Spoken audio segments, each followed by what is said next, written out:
here to give my opinion and carry Annie. Oh, it's Chris Avalon Unfiltered, bitch.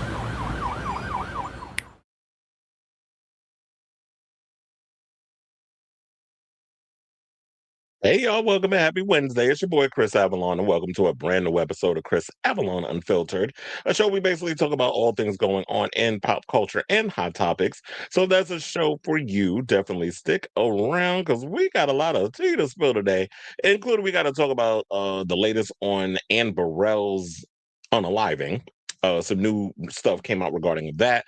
Then we're going to talk about this Stephen Colbert, James Talarico drama because apparently, well, we all knew it was going to happen, but it pretty much helped him gain traction over in Texas. So we'll talk about that. Plus, Sherri Shepherd said she's not going down without a fight for her show. Yeah, she's still talking about it, even though it's set in stone. Girl, you are not surviving over there on Fox or whatever channel you on. I have the latest on Bad Bunny's next historical project. He's about to star in a movie with a rapper, iconic rapper within the reggaeton movement, who's going to be directing it, and got an all-star cast, which is crazy. So we'll talk about that. Plus, I have some news regarding Taylor Swift and the Super Bowl, where there's a story going around saying she might be too safe because after everything that happened with Bad Bunny, Jay-Z might be looking to kind of go in more of the direction that we've been seeing with Kendrick Lamar and Bad Bunny and that sort of thing. So we'll break that down. Plus, we got to talk about this Dirty Rotten Scandal show that's about to come out next month. They're also doing a series around what happened behind the scenes of the dark side of America's Next Top Model. And Janice Dickinson is doing an interview. We talked about this yesterday, but I got the trailer. I also have the report from E, where the judges from the show, Nigel and the Jays, basically talking, giving their reaction and talking about the show and all that other stuff, the docuseries that came out over on Netflix. Also, Whitney, who was on America's Next Top Model, I think she was the plus size girl that won. She spoke out about it as well. So we'll get into all of that. Plus, Brandi Glanville is finally revealing what caused her facial parasite paralysis situation where she was looking a mess. Remember that picture I showed y'all with her and Jill Zayn? Y'all was like, Harper, who that lady? That was Brandi looking a mess, but she said what it was, and I gagged. That's why I was like, don't put no plastic shit up in your body and don't check on it because then y'all too could probably get a little paralysis situation going on. Plus, we got to talk about Fantasia and her father are beefing on social media, which is kind of sad. Another beef going on is the mother of Stephen Twitch Boss, who basically is spilling tea about what's going on with her and Allison and the fact that she hasn't seen her grandchildren, but Allison over here flaunting her new engagement all over social media. So we'll get into that. Plus, Stefon's trying to pull an offset. Oh, sorry, off cheat, and is trying to find ways to win Cardi back with lavish gifts and all kinds of crazy stuff, including a $26,000 Rolex. Ray J out here being a damn stunt queen as usual. I knew with all the blood coming out his eyes and the little thing on his chest to try to hype up the fact that he got 20% heartbeat or whatever the mess he was saying. But now he out here pulling stunts, and a photographer is basically spilling all his business. So we'll get into that. Plus, we may have a reason why Anderson Cooper quit CBS. They saying he fired, but he's saying he quit. But we'll talk about it. And plus, Karamo Brown is spilling tea over on his Instagram saying that he was forcing connections with people amid this whole Queer Eye fallout. So we have all that and a whole lot more. So before we get to those topics, if you are new to the channel, hit that subscribe button. Also, please hit that like button, smash the notification bell so that way you know when we go live with a brand new episode of Chris Avalon Unfiltered. It definitely helps with the algorithm. Also, pushing the show out there for more eyes to get on it. And also, if you are interested in becoming a member, we have memberships on the channel as well. So let me hit that little ditty. He says, starting my gym session now. How about, I'll be going early in the day. But didn't I see somebody else said they was in the gym? Oh, I thought that was somebody else, but no, that was you. You said I would love to hear your thoughts on the new independent forensic review of Kurt Cobain. I didn't even know about it. That's new. You bringing me some new news. I didn't hear anything about a independent forensic review. Oh, you talking about that they said that he was unalived and he didn't actually take his own life? Is that what you're talking about? I did hear something about that, but I didn't look into it. I have to look into it more to give my opinion on it. Not Chris doing a double take. I'm back again. In the words of Alyssa Edwards. Yeah, I got to look into that story. No, you're basically agreeing with me. Okay, but yeah, I got to look into it because if I believe that he was unalive, I mean, then that brings the theory that people gonna say because people still blame Courtney Love for his death and all that stuff. So, yeah, I got to definitely look into that more before I can give my opinion on that. But in the meantime, without further ado, leave my banner. And let's get into our first topic. So yeah, there was a story that came out this morning that is revealing that Chef Ann Burrell, who was very popular on the Food Network, basically saying that they found an F word. You can't say certain words on social media. A certain note in her bedroom prior to her unaliving herself. Now, the New York Police Department, or as we call it, NYPD, confirmed to people that the note was left in the primary bedroom of Burrell's Brooklyn, New York home and was found by an investigator following the death on June 17, 2025. The investigator also discovered several more S-word journal entries on a bed in the same room, per the police report. The Food Network chef was found unconscious around 7:50 a.m. at her home, an NYPD spokesperson told Page Six at the time. Emergency services promptly arrived at the scene and pronounced her dead. Now, 2 days after Burrell's death, sources confirmed to the Post that her husband, Stuart Claxton, discovered her body on the shower floor. Now, sources added she was found unconscious next to dozens of pills, but that it was premature to speculate on whether the pills played any role in her death. Now, sources added she was found unconscious next to, what is that? Now, on June 20th, 2025, the NYPD told Page Six that the Worst Cooks in America star's death was being investigated as a possible drug overdose. A month later, her official cause of death was revealed as acute intoxication due to the combined effects of diphenhydramine, ethanol, cetirizine, and amphetamine. Damn, you had a lot of stuff in your system, according to New York City Medical Examiner's Office. Diphenhydramine and cetirizine, or sorry, see, this is like a tongue twister. Diphenhydramine and cetirizine are antihistamines. Say that 10 times fast. While ethanol is a compound found in alcohol, amphetamine is commonly used to treat ADHD. Now, in her final photo posted via Instagram 5 days before her death, Burrell appeared happy and healthy. Well, that always goes to show, like, this is why I always say check in on your strong friends because you never know what they're going through. Because I was wondering, I'm like, was the husband not aware? Like, was there no signs to show, like, she might have been a little Arnold? So I kind of wonder with that because I was just like, I think a lot of times, yeah, I don't think people ever really know what someone is going through in those type of situations. So I just like, yeah, if you ever notice anything strange about somebody or why they are so, because I'm like, nobody's ever this damn happy all the damn time.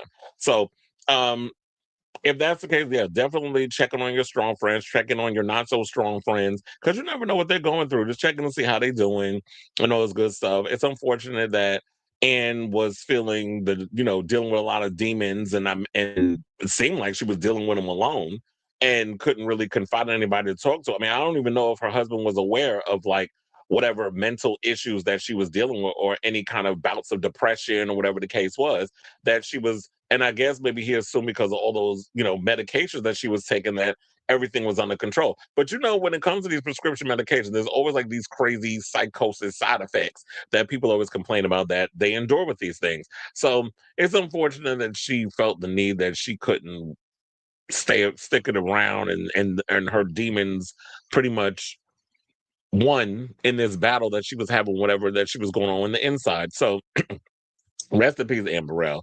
And hopefully this is the end of what they've discovered in all of this situation. So we can finally like let her rest and all that good stuff. So I say all this to say, what do you guys think of this story?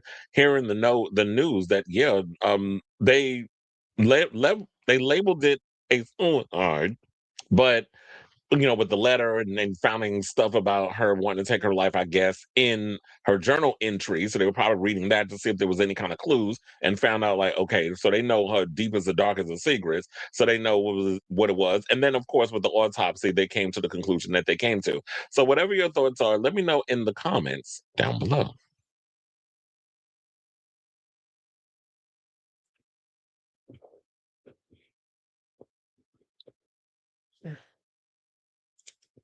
Average Dad says, hi, hello. I don't know why there seems to be a delay in the screen. I hope it hasn't, like, the camera and stuff hasn't been freezing again.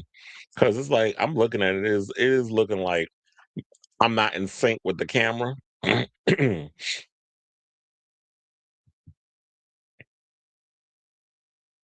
Well, they'll be all right. We don't care what they think. It's like, look, you can't stop the inevitable. Y'all can sit and spoil things, you can do whatever.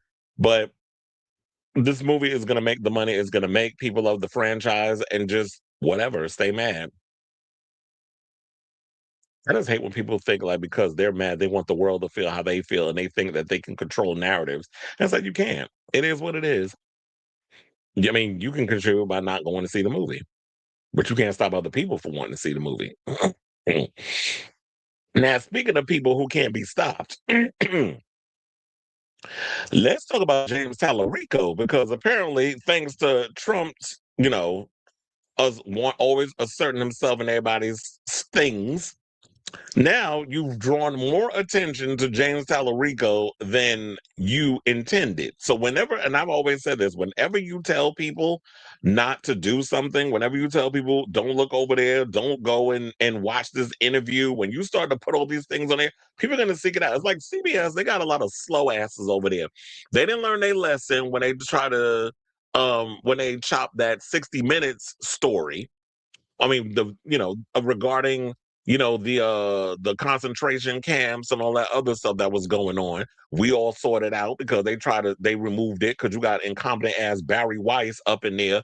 That dumb bull dagger don't know what the hell she doing, just ruining CBS News.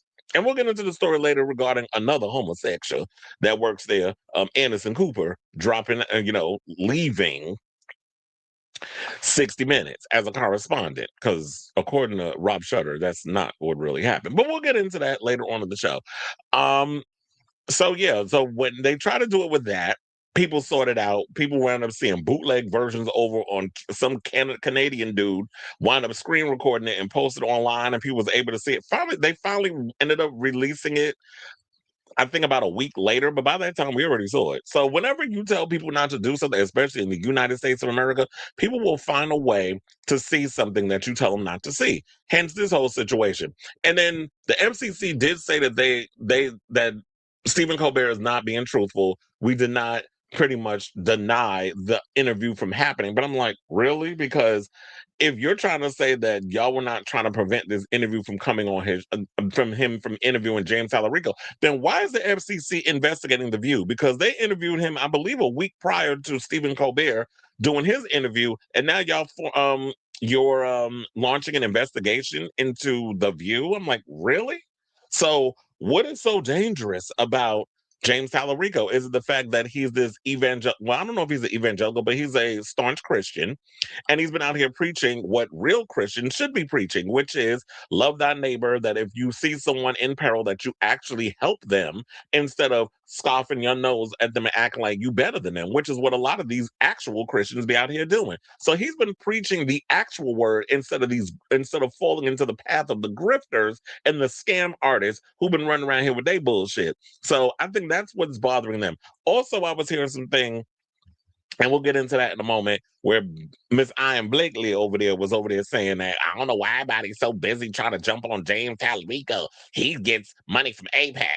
And then people out here saying Jasmine Crockett get money from APAC too. So it's like, okay, so who's the lesser than two evils? But I'm gonna get into the whole APAC situation between them two in a second. But in the meantime, let's get into the actual article regarding the ratings, which I probably could read in the lower third. But let's get into the whole situation. So, um, Talarico, a Democratic. Wait, why would they put The Democratic twice. A Texas Democratic Senate candidate said he's financially benefited from the Stephen Colbert controversy. The Late Show with Stephen Colbert was blocked on Monday by CBS from broadcasting its interview with Texas State Representative James Talarico, fearing retribution from the FCC. But the FCC won't let me be me on MTV.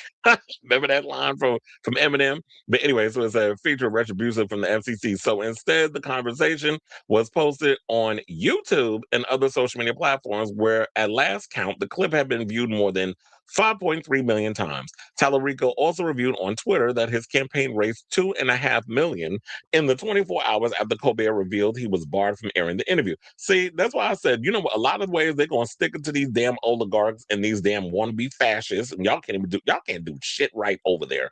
But the best way to stick it to them is just like, you know what, we're gonna go over here. And look, I keep telling y'all, YouTube is the future. Y'all sitting up here trying to cook yourselves to this old guard regarding network television.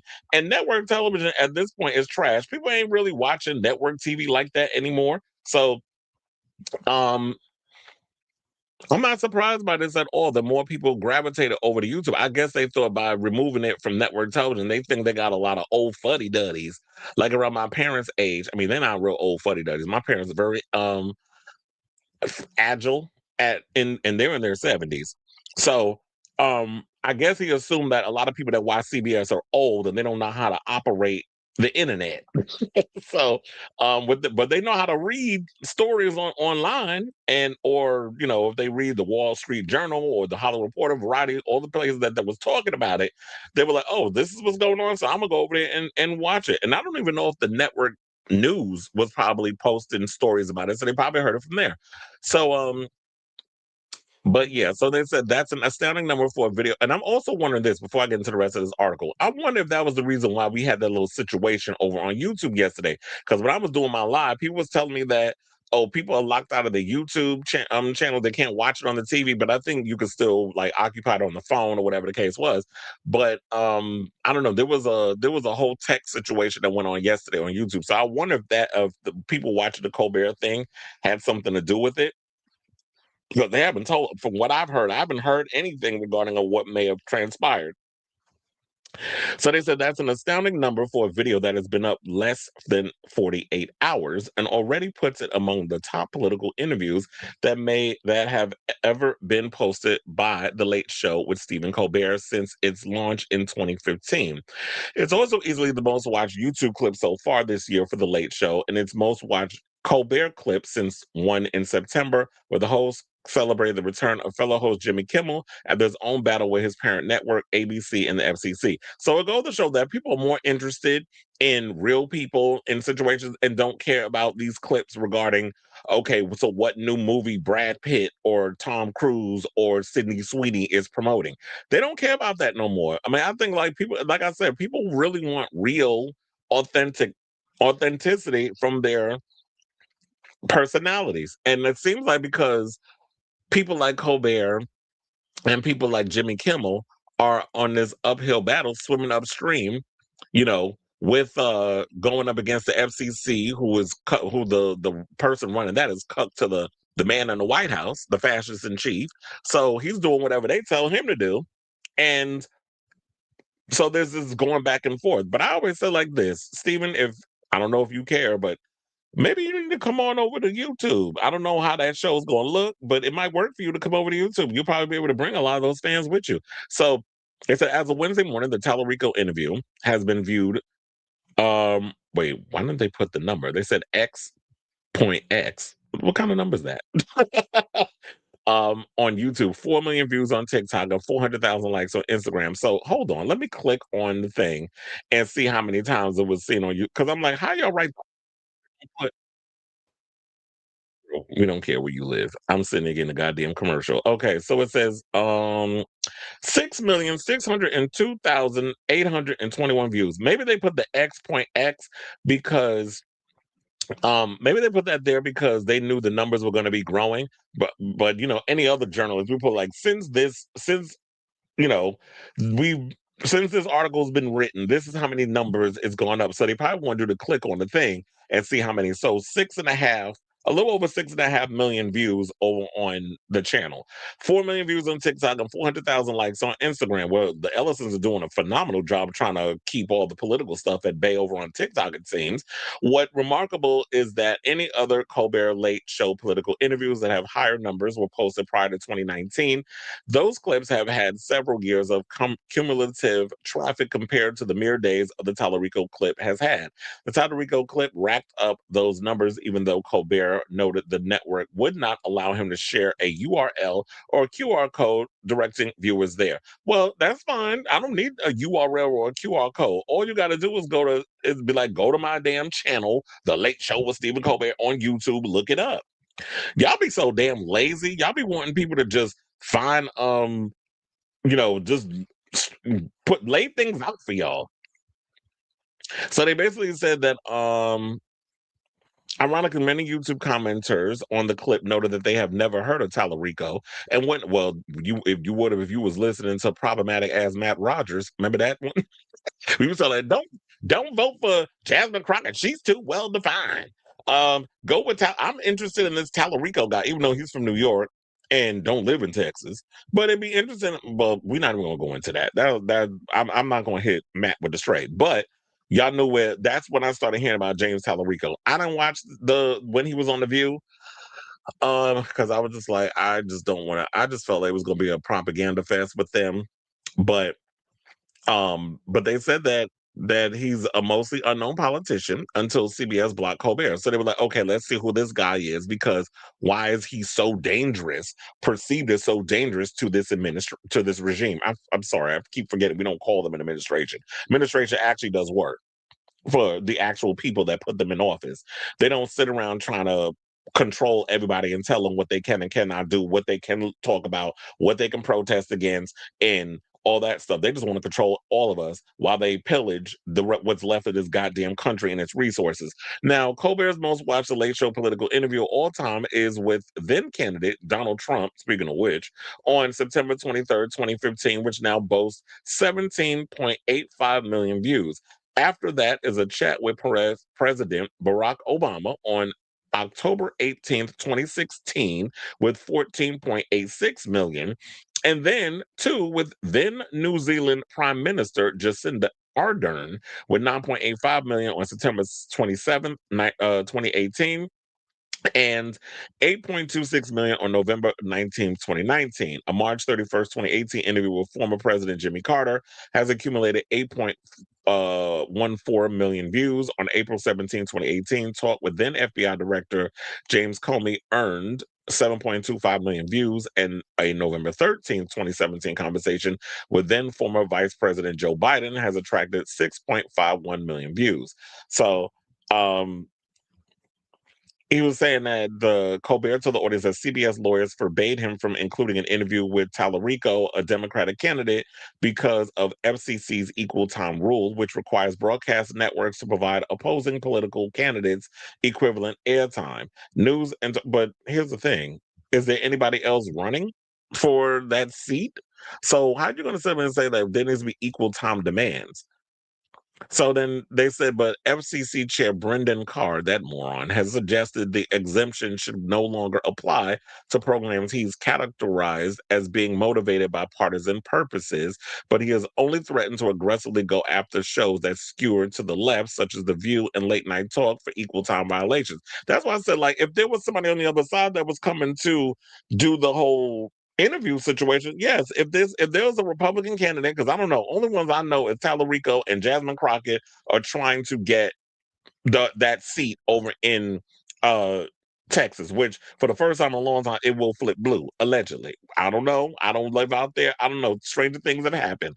But if there was somebody on the right that was trying to vote, or not vote, was trying to run, then it's like, okay, bring them over here and I'll have them on the show and I'll ask them questions. But it has shown that, yes, if we're going to follow the rules, we need to follow the rules. The problem is when you have this current regime in place, what they're doing is they're particularly going after a specific base, and it looks like it's a sense of bias. If we were playing on an equal playing field, I'm like, great, but this is not the game y'all are playing. And it's obvious. But then when we call it out, then all of a sudden, we're crazy. We don't know what we're looking at. We don't know what we're talking about. We're fucking dumb. It's always this shit, the gaslighting, which pisses me off. I hate when people like Judge Judy always says, "Don't piss on my leg and tell me it's raining." So now it seems like Talarico, because y'all did all this foolishness, he may have a chance of beating Jasmine Crockett and for the seat. But we'll see once they get around to their debate or whatever the case is. Once that comes around and he's able to come up with what he's going to do for the people of Texas, and she says what she's going to do for the people of Texas, may the best man and may the best woman win, in the words of, well, he never said man, but RuPaul, in the words of RuPaul, may the best woman win, may the best man win. So then there was this thing I saw that because James Talarico's doing great, Miss I Am Blakely over there on Instagram had to come in with her little video and pissing everybody's cereal and say that he is not pro-Palestine. He basically has been taking money from Israel. And people's getting on her saying, like, is there someone better than him right now? I agree we need to keep pressure on him, but I think he's still the best option. Another person said Talarico supports a partial embargo, which is why the Israeli lobby is fighting so hard against him. So my thing is, if he's so pro-Israel, then why is it, according to what's written in these comments, why is the Israel lobby fighting so hard against him? Which makes it seem like, because the current president is so cucked to Israel and Netanyahu and getting in bed with him and all that other stuff, I don't think Trump would care in so many ways. Or maybe he would. I don't know. But why are they going so hard all of a sudden when we're putting going after the man that's running the FCC, saying like, okay, well, you need to put pressure on these people and investigate. So if anybody that interviews this guy, now y'all want to apply frivolous investigations. So if he wasn't a threat, we wouldn't be in this situation. But I'm going to play y'all this clip of what she had to say, because they were sitting there trying to say that Jasmine Crockett is also taking money from Israel, which she actually is denied. But we'll get to that in a second. Now, please hold. I have a need for people to stop giving James Talarico credit where it's not due. Let me set the table a little bit for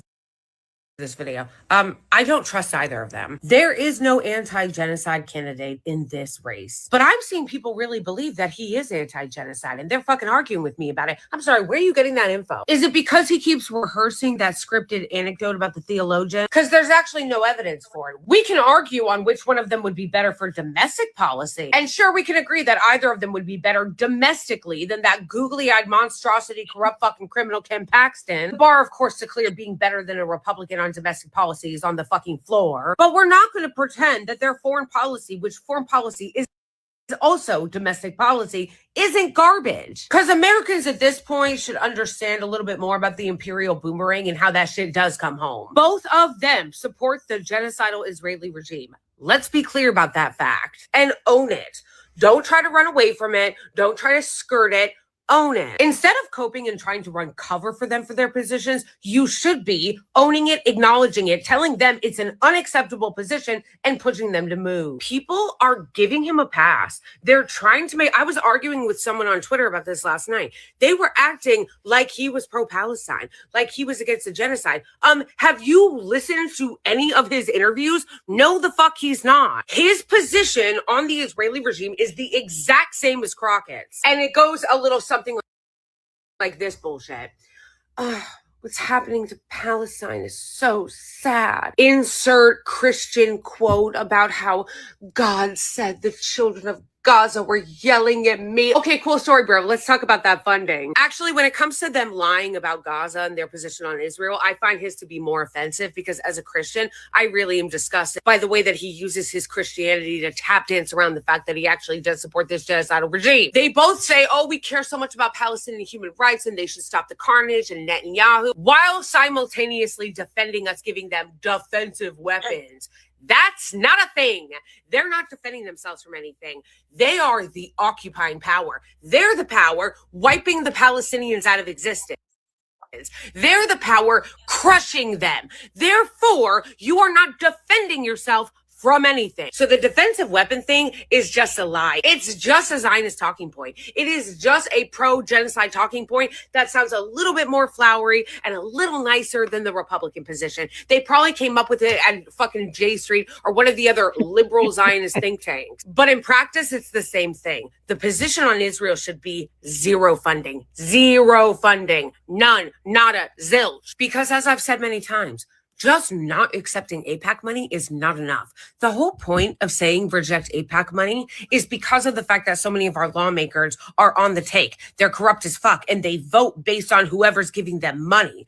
In this case specifically, if somebody is not taking AIPAC money, but they're still taking money from a different Israeli lobby, AIPAC is only one. We use them because they're the most visible, they're the most insane, they're the most powerful, but there are many Israeli lobbies that give money to political candidates to influence them. So when we say don't take AIPAC money, we mean no Israeli lobby money, none. But also, it is not enough just to say, I don't take their money. If you still are going to vote the same way that a Zionist who takes money from them is going to vote, then you're just doing the genocidal work for free. Not taking money from AIPAC in this campaign. Good. But seeing what's happening in Gaza makes me sick to my stomach as a teacher, as a Christian, as a human being. And our country's role in that slaughter makes me feel complicit in it. You I are. think all Americans should feel that. We are.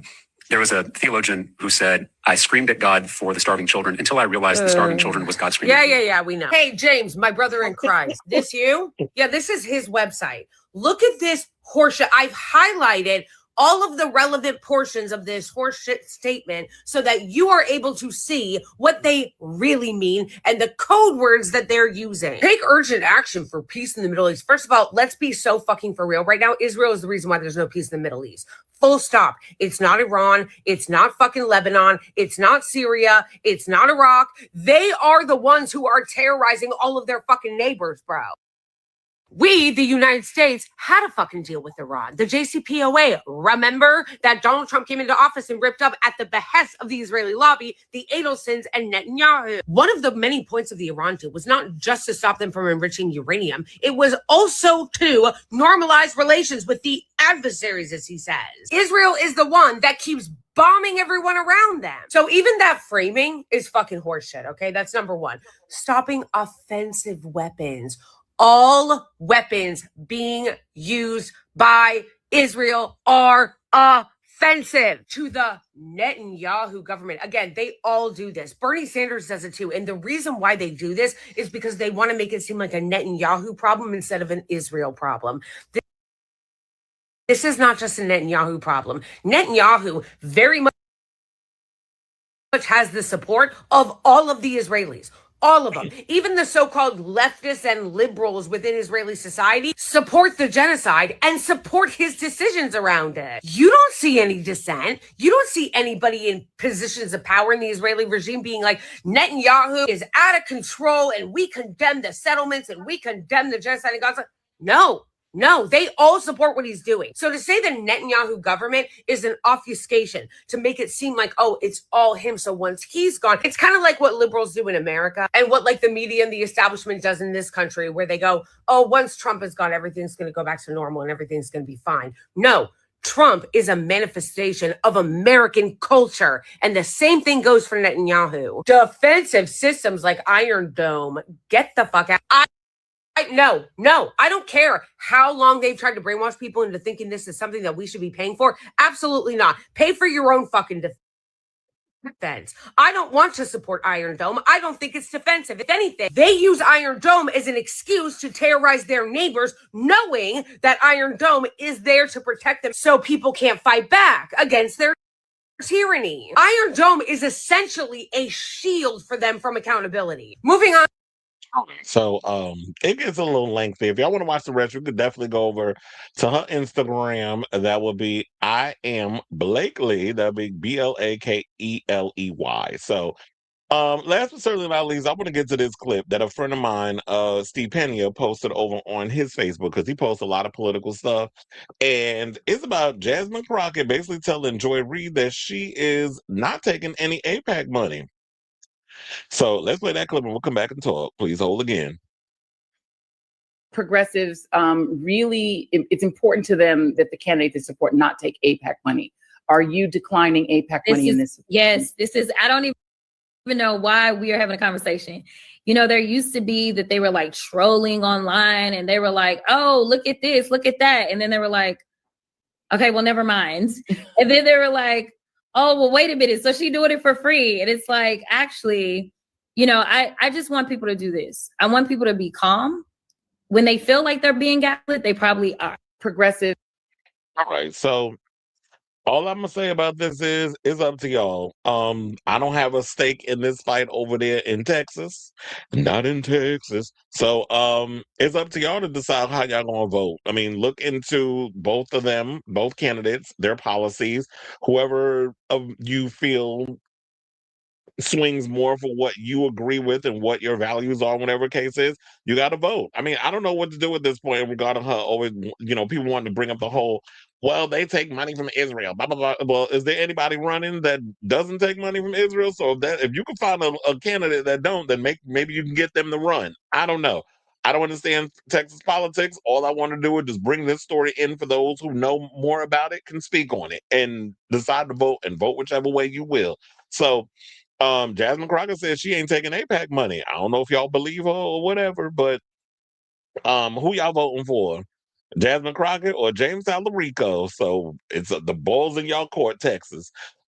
Make sure it's a historical one, whatever decision y'all make. So let me know what you guys think of this story and the situation regarding Stephen Colbert. Did you watch the actual interview? I mean, I watched clips on other pundits' pages, like I watched it on the Midas Touch. Also, Kyle Kalinske talked about it. There was a bunch of people that talked about it. The I Had It ladies. So all the other shows that I usually watching where there's progressive Democrats were, you know, in their show, or independents, I was watching their opinions on it and seeing the clips that way. And so, yeah, that's how I watched it. I didn't sit and watch the actual interview, but I got to see enough. So let me know what you guys think of this story in the comments down below.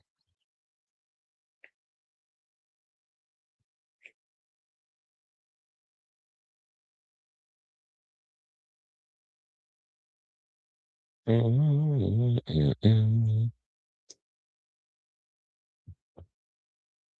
hold on a second. Where am I at? Oh, did I read this one? You said they're asking what happened to the boycott. We got what we wanted. It's back to basics. And I love it. Sydney's biggest mistake wasn't telling Tatum the truth. That is perfect Ghostface prey. Well, she probably was trying to put her past behind her. Who knows? Yep, they did. That's a story later on in the show. Jasmine was extremely happy and liked the administration silencing James. Ma'am, being anti-Israel is in. You're taking APAC money. She says she not. Allegedly. I don't really care what Anderson does. I stopped paying attention to him years ago. Okay.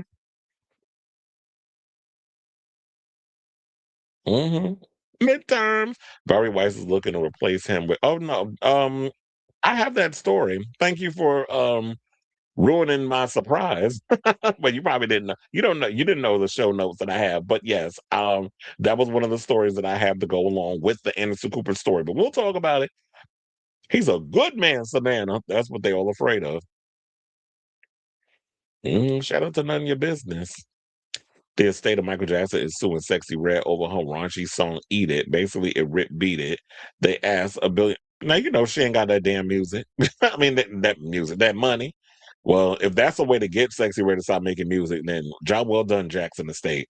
They said I watched the video right before you went live about Michael Jackson Bible album. Interesting, good thing it never officially got released. I didn't know he was doing a Bible album. Yeah, they would have been like, oh hell no, what is that? Who is James? Not James. Jane is a woman. You said, who is James Talarico? I thought I just told you who he was. I have an uncle who lives in Houston with his family, but knowing them, they'll most likely lean towards Talarico. And watch was like, oh, y'all don't want to vote for them. I was like, we're not doing that identity politics bullshit. I say vote for whoever is the best candidate. Don't be up in here with that, oh, y'all still don't want to see a black woman in power. I mean, trust and believe, our history has shown that, yes, that is true in that situation, but I feel like hopefully people, or maybe I'm just naive, hopefully people are looking at it as just like, you know, who is the best candidate, and y'all not voting because, oh, y'all want the same old, which would be, it'd be easier. He's easier on the eyes, a white guy, something we relate to. So we're gonna vote that without checking the policies. I would think people would do the research, but I guess sometimes I just be misconstruing and I put a little too much faith in a lot of people and think they're gonna think like I do. So I'm admittedly not the biggest fan of Jasmine either. Not because of her policies, but because of the unnecessary dig she threw at Stormy Daniels at the dance. Wait, she did what? I would have been throwing tomatoes. I didn't know she threw shade at Stormy. First of all, why you coming for Stormy Daniels? She the one that started spilling tea about Donald Trump. We would think that you would actually be for that.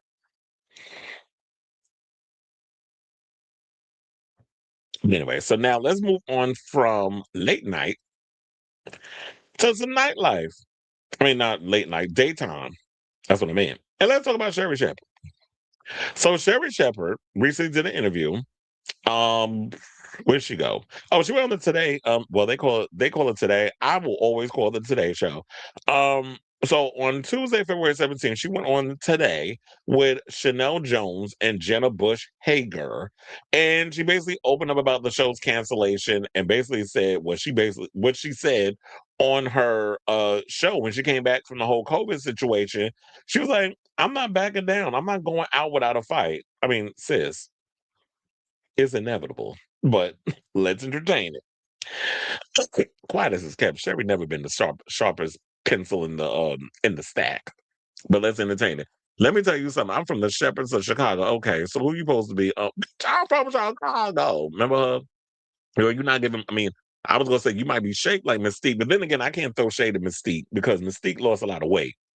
She's skinny now. So they said we don't go down without a fight, not at all. So I'm really, really trying to keep this going. And you haven't seen the last of Sherri, she told Jones and Hager. On Monday, February 2nd, it was announced, as y'all know, that after 4 seasons, Sherri, the syndicated Fox daytime series Shepherd launched in September of 2022, will be coming to an end. The show quickly became a fan favorite, known for its candid celebrity interviews and Shepherd's signature humor and heart, saying, quote, "The love has been overwhelming," she said, with the outpouring of support since the news broke. "I've had famous people call me. So many people have called and written to tell me how much an impact the show made, and I'm thankful that I got to live a dream for 4 years. How many people can say they got to live a dream with great ratings? Where you got to have a platform that made a difference?" After receiving the news, she told her staff and crew, "The only thing that mandate is we got to give people joy through laughter. That's it. And I would always pray, Lord, show them the side of you that loves to laugh." And I got to do that for 4 years. Now, the fourth and final season is set to air during the fall 2026 season. And what's next for the veteran entertainer remains to be seen. Oh, so that's what it is. I thought that this was going to be the final season, but she only been on for 3 years. They saying that again in the fall she's gonna be going in because there's like September 2022. I guess September 2022 to September 2022 is 1 year. Then 22 to 23 is 2 years.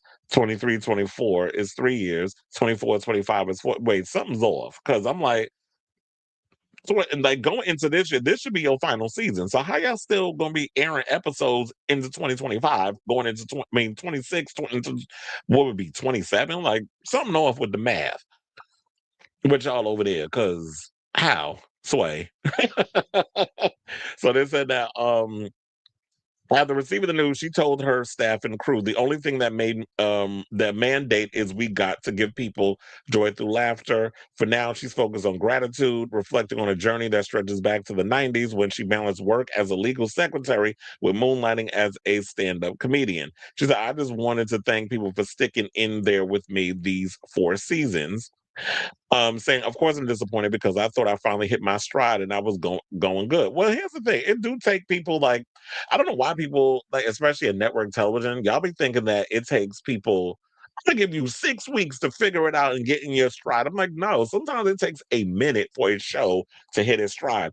I always say, like, in a regular job, I always feel like it takes people 2 years to really get in the pocket of a job.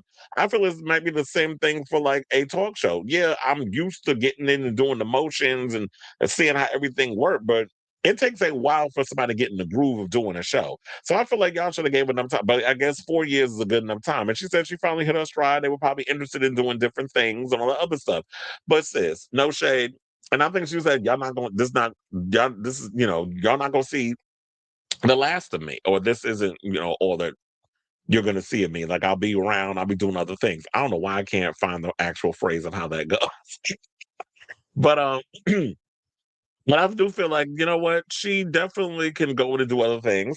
She could be a game show host like Steve Harvey. She could do another sitcom on television. But then the way y'all do sitcom these days, it ain't really hitting no more. Like the whole sitcom style is dying. I don't know, with like the laugh track, like King of Queens and that type of show, that doesn't really kind of get the juices going anymore. I think maybe it's those unscripted, like the Abbott Elementaries. I could definitely see her doing a show like that as a school teacher, or probably playing Quinta Brunson's sister on that show. That would be a good idea if they wanted to come up with that.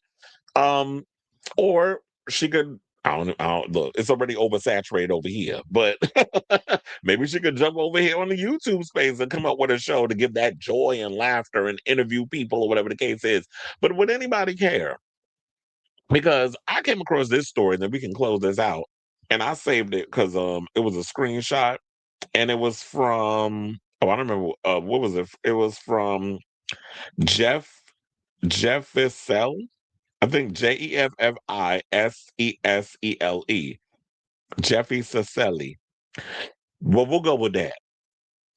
So they went and posted this carousel over on Instagram, and they said, if TV talk shows are dead, why are 3-hour YouTube podcasts, hi, how you doing, pulling millions of views with zero network backing? They said no, attention span didn't shrink, tolerance for low stimulation, low agency media did. So they go on to say, in the 2000s, the talk show host curated culture. In 2026, the algorithm curates culture. Consumers today would rather watch a raw YouTube breakup story than watch a media-trained press appearance. People no longer ask who has the bigger platform. They ask who feels the most aligned with my worldview and who has the audacity enough to have a perspective that gives voice to my own individual reasoning. Because where current daytime TV shows feel like formatted programming, formatting does not create attachment, perspective does. Humans allocate attention where there is emotional volatility and perceived authenticity, whereas traditional talk shows today are scripted, brand managed, and one directional. But you see, as a brand today, you cannot rely on polished authority or institutional credibility, but on voice, psychological resonance, and consistent perspective that builds community. And a host like Wendy Williams, how you doing, wasn't only successful because she had access. She was successful because she was a personality with a perspective. And that's not just branding, that's community. And watch people come up in here missing the whole point of this. But Sherri and Wendy were two different people. Stop comparing her to Wendy. And it's like, no, that's not what this story is saying. But of course, people are a little slow, so let me break it down. What they're saying is the fact that people would rather a Wendy Williams over a Sherri Shepherd because Wendy Williams came in as herself, giving a perspective that people could relate to. They're not coming in with, we're going through the motions of the typical beat by beat that they want you to do as a daytime talk show host. I come in, I go and read whatever's off on the teleprompter, I give some half-ass thing on it, not really giving me what I need from the whole situation. And then people don't feel like it's authentic or it's relatable. That's basically what this is saying. So, and that's why Wendy was successful. It was because she had a personality and she gave a perspective on a lot of the stuff that was going on in celebrity news and pop culture, which a lot of people like to throw shade at, but I'm sure a lot of y'all sat there every morning, like being one of her co-hosts, my co-host, my studio audience, sat there with their Corby kikiing and laughing up a damn storm while sitting there thumbing up their nose, acting like, oh, that lady be up in there telling people business. Like the fuck y'all don't gossip. Fuck out of here with that. I can't stand when people trying to act fake. Y'all do the same shit she was getting paid millions of dollars to do. Y'all do it for free. And he said the lesson here is simple. Now, consumers don't want information. They want interpretation, your perspective.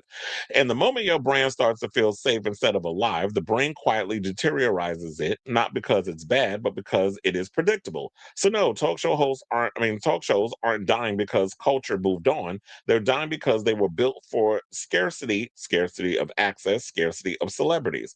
But we don't live in scarcity anymore. excuse me, we live in abundance. And in abundance, the scarcest resource is not celebrity. It's perspective without dilution or dilution, if you want to put it that way. So yeah. I read that and I was like, you know what? That was spot on in regards to the whole thing. It's funny how all that kind of accumulated together because I got that in my like sent to me in a group chat before I even came across this Sherri Shepherd article. But it's like, okay, I'm glad that you're not going down without a fight. But ma'am, it's inevitable. They're not renewing. You are at the mercy of a network. It's up to the network to decide if they're going to keep broadcasting your show. And so, what are you fighting for? Just like go in, do your job to the best of your ability until your contract is done, and move on. Like you would any project that gets canceled. You know what it's like to be on a show that's been canceled. You've been around in this business long enough to know what that is. So I say all this to say, what do you guys think of this story regarding Sherri Shepherd saying she ain't going down without a fight for her show? And it's like, who are you fighting though? Unless you got you got some kind of way in to keep your show on the air past the cancellation, which you don't. You have no power here, as they say in The Wizard of Oz. Let me know what your thoughts are in the comments down below.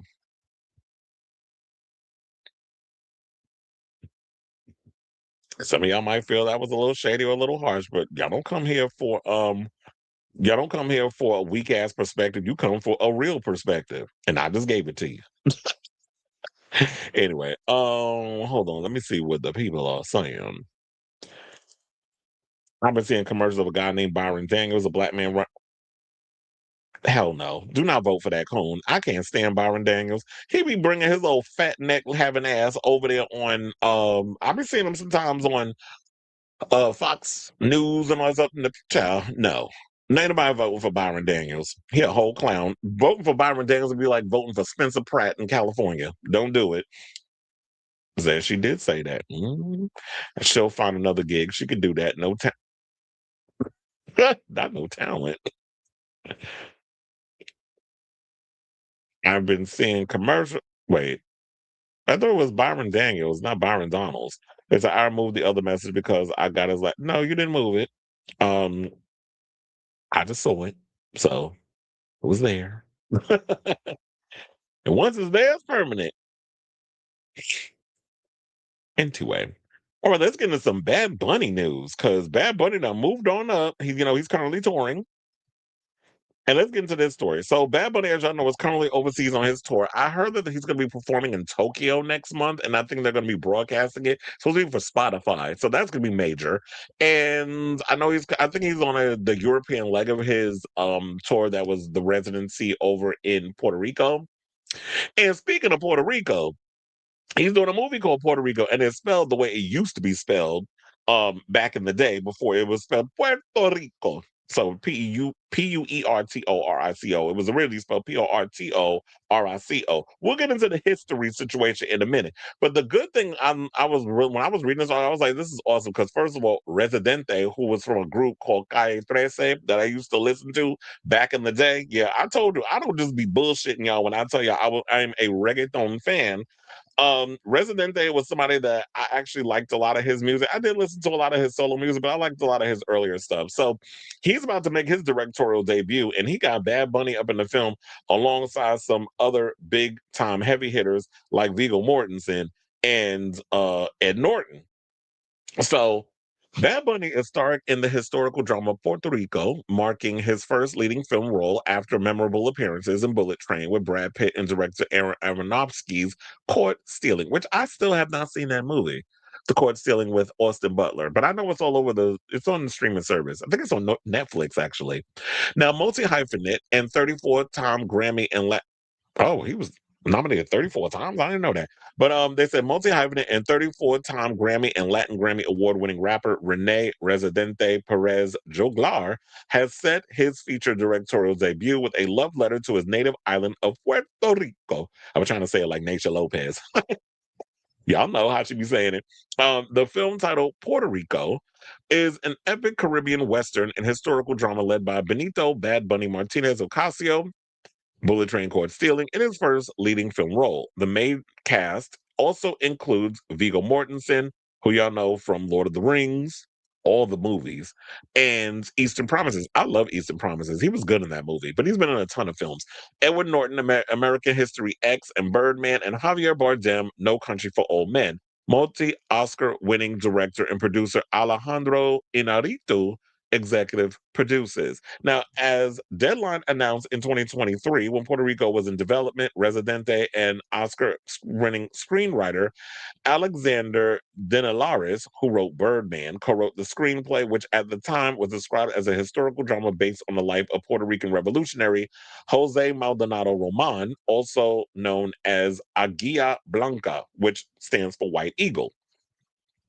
Set on the island in the West 19th century. Now, Maldonado Roman fought against colonialism by leading a gang of ex-convicts to vindicate Puerto Rico as it sought its identity as a country. Now, that sounds like a really good idea, because I would definitely want to see something like that. So, whether the film will follow the original storyline above is yet unknown. Keep fingers crossed that it actually does, because I think that would be a really good thing to set amongst like taking something with a Western and incorporating with the history of the country and having people be interested in looking into that. I think that would be a great way to get people interested in wanting to see this movie, and also looking up their history, similar to what Bad Bunny did with that Super Bowl halftime performance that a lot of these palm people was all pissed off about, and let it be known on social media. Now, a release for the movie touts that the project blends historical scope with visceral lyrical approach and a gripping narrative inspired by true events, saying, quote, "I have dreamed of making a film about my country since I was a child. Puerto Rico's true history has always been surrounded by controversy," Residente said. "The film is a reaffirmation of who we are, told with the intensity and honesty that our history deserves. The project reveal arrives following Bad Bunny's smash hit Super Bowl halftime show performance early this month." Yeah, I was like, the timing couldn't be no better than this at this moment.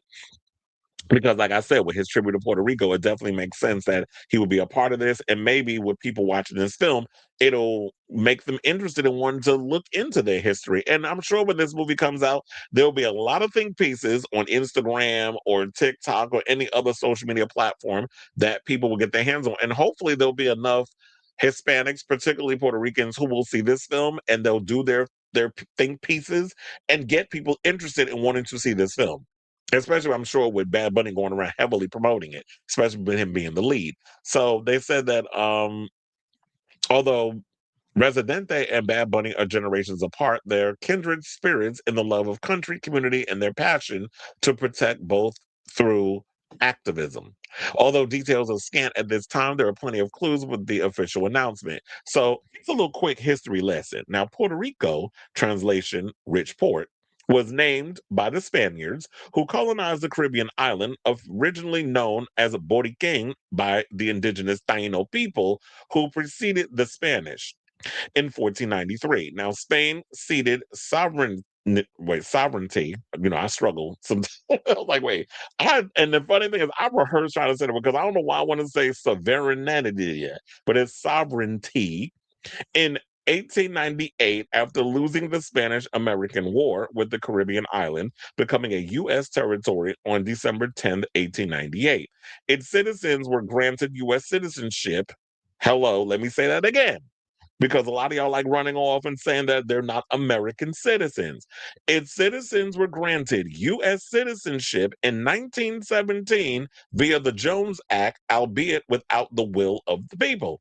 Under U.S. rule, Puerto Rico was known as Porto Rico, which is the spelling for the movie, Portorico, an angelicized spelling of the island's name. From 1900 to 1932, when Congress passed an act officially reverting its name to the Spanish spelling.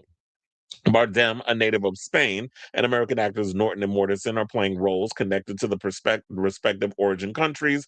It's worth noting that Norton and Mortensen, the latter of whom spent many years living in Argentina, are fluent in Spanish. Well, this will be interesting because I did not know that Edward Norton and Viggo Mortensen speak Spanish. So therefore, with them being in the movie, it will probably be an all Spanish film, and they'll be speaking it. Now, child, if y'all put Ben Affleck up in there, that'd be the whole situation. Because quiet as it's kept, Ben Affleck spoke better Spanish than Jennifer Lopez. So they said that the film sits in a tradition of films we deeply love, from The Godfather to Gangs of New York. And I love Gangs of New York. It's a long ass movie, but I do love that film. And The Godfather, iconic. I also love Casino, but I do love gangster movies. But anyway, and Scarface. Not going to start naming all the gangster movies. Okay, it said that both thrillers with visceral drama and iconic characters and eras, while also forcing us to face up to the shadow story under the American narrative of idealism, Norton said. Everybody knows what a poet of language and rhythm Renee is. Now they're going to see what a visual visionary he is as well. And bringing him and Bad Bunny together to tell the true story of Puerto Rico's roots is, excuse me, is going to be like a flame finding the stick of dynamite that's been waiting for it. Residente and Eric Duat produced the film, blah blah blah, and so forth. They also said that it's going to be it's through a multi-year joint venture of Sony Music Latin Iberia and Sony Music Vision. So yeah, so as I was saying before, this sounds like a really good idea. This is definitely a movie I'm going to want to check out, and I'm looking forward to y'all when y'all put it together. So shout out to everybody that's in this film. Another win for Benito, and I love that we have other people within the world of music that's getting their filmmaking situation on, and he's about to make a dream come true. Now I just hope and pray the movie is good. So I say all this to say, what do you guys think of this story? Is this a film that you are interested in checking out? There's another win for the Puerto Rican community.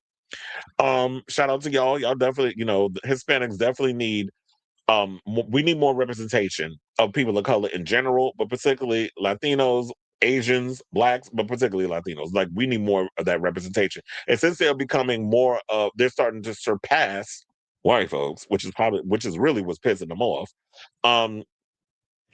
It's good. It would be good to see more of that representation and more of those movies getting off the ground and actually getting made. So let me know what you guys think of this story in the comments down below.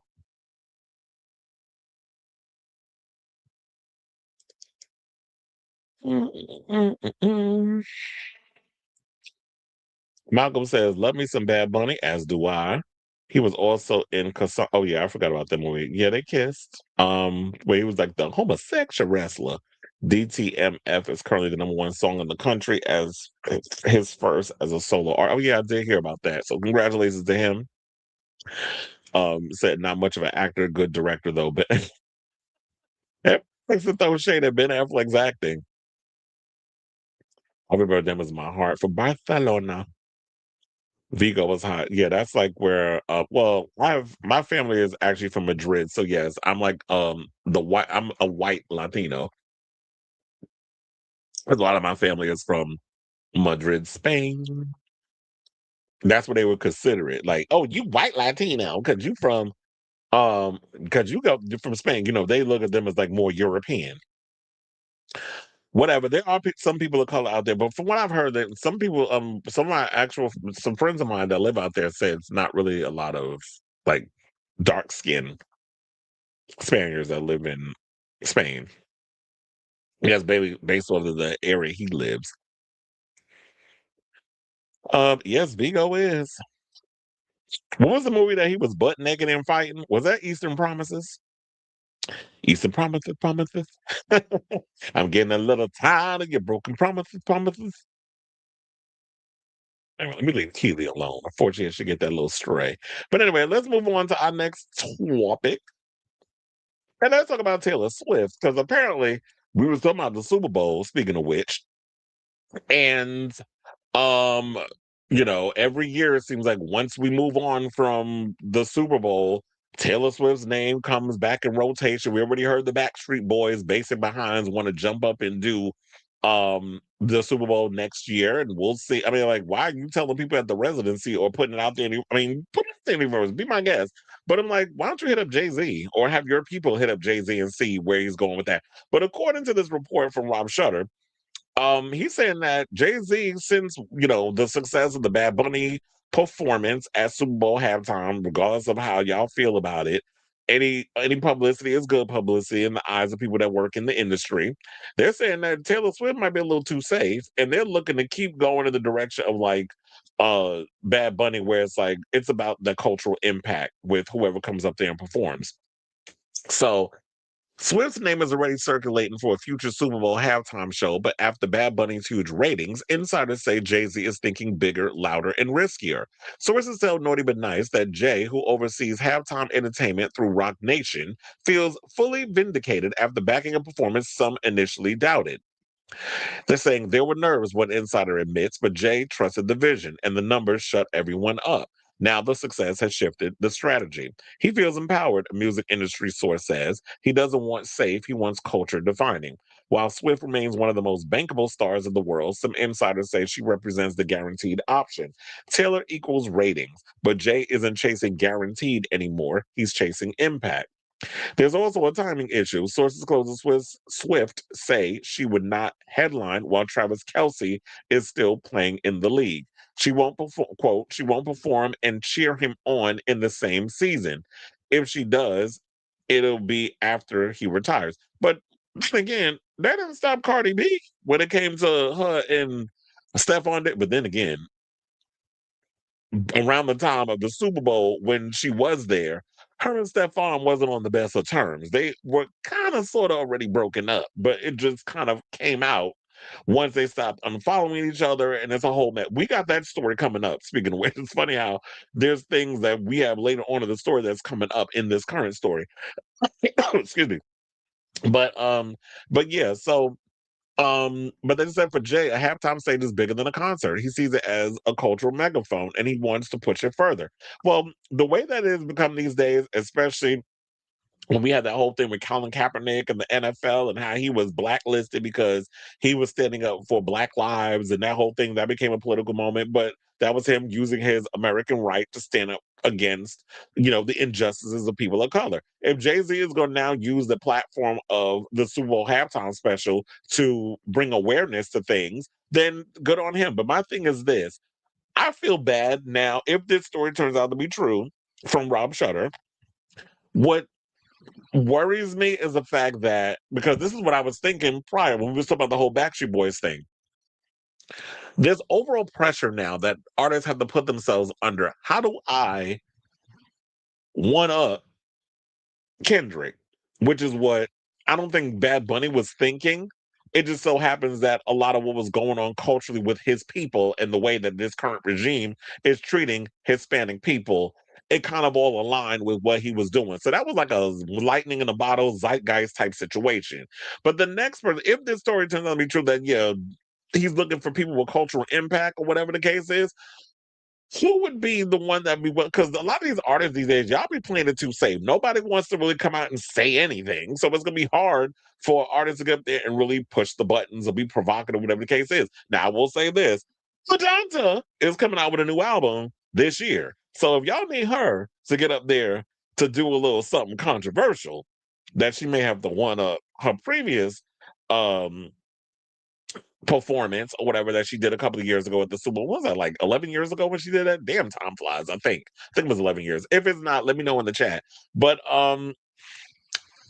if this turns out to be true, the only person I can think of that really would be the cultural impact type that would push the buttons or have something culturally interesting or relevant to say would be a Madonna. So I can't see a Sabrina or a Dula Peak or any of these other new current girls really wanting to push the envelope or have anything remotely interesting to say. A lot of y'all be wanting to play it safe out here. So who would he possibly pick? I can't think of nobody at the top. I mean, I know J. Cole came out with a new album. He just announced his tour. He's doing The Garden. Yeah, so I'm going to be working his show probably. He's also doing 3 places in New York. One in Queens. He's doing UBS, which is also a part of my union, and he's doing the Barclays Center, and he's doing the Garden. So I don't know, maybe J. Cole, because you had Kendrick one year, you had Bad Bunny this year, so you want to pick J. Cole next year? I don't know. So it'll be interesting to see if this all turns out to be true. But I do agree that Taylor is a bit safe. And I did say that maybe to cleanse the palate of not being drama, whatever, just do a straightforward performance extravaganza. But if that's not what he into and he wants to continue to push the envelope, good luck trying to find people, because it's slim pickings out here with this current generation. Now, if we was talking about my generation coming up of artists of the days of Pink and Usher and all those, which Usher's already done it. I would like to see Pink do it, but she won't do it. I don't know. Maybe she's reconsidered and changed her mind. We'll have to see. So yeah, I say all this to say, what do you guys think of this story? Do y'all think that this story might be true? That it's like, okay, Taylor Swift might be too safe because Jay-Z is now on this high, like with the success of Kendrick Lamar, and then the next year, Bad Bunny. It's like he's feeling like I'm on the right track. This is what people want to see, and even the people that were hating will secretly watching and bitching and complaining. So, well, I guess maybe as long as we're in this current regime, he might be wanting to still find artists that are willing to push the button. And then maybe when all is well and things aren't as hectic, then he'll go and like, okay, we'll just do like the regular schmegular, get a girl up there in a little cat suit and with the Beyonce fan on where you got like 50 dancers behind you and a lot of pyro. So let me know what you guys think of this story in the comments down below.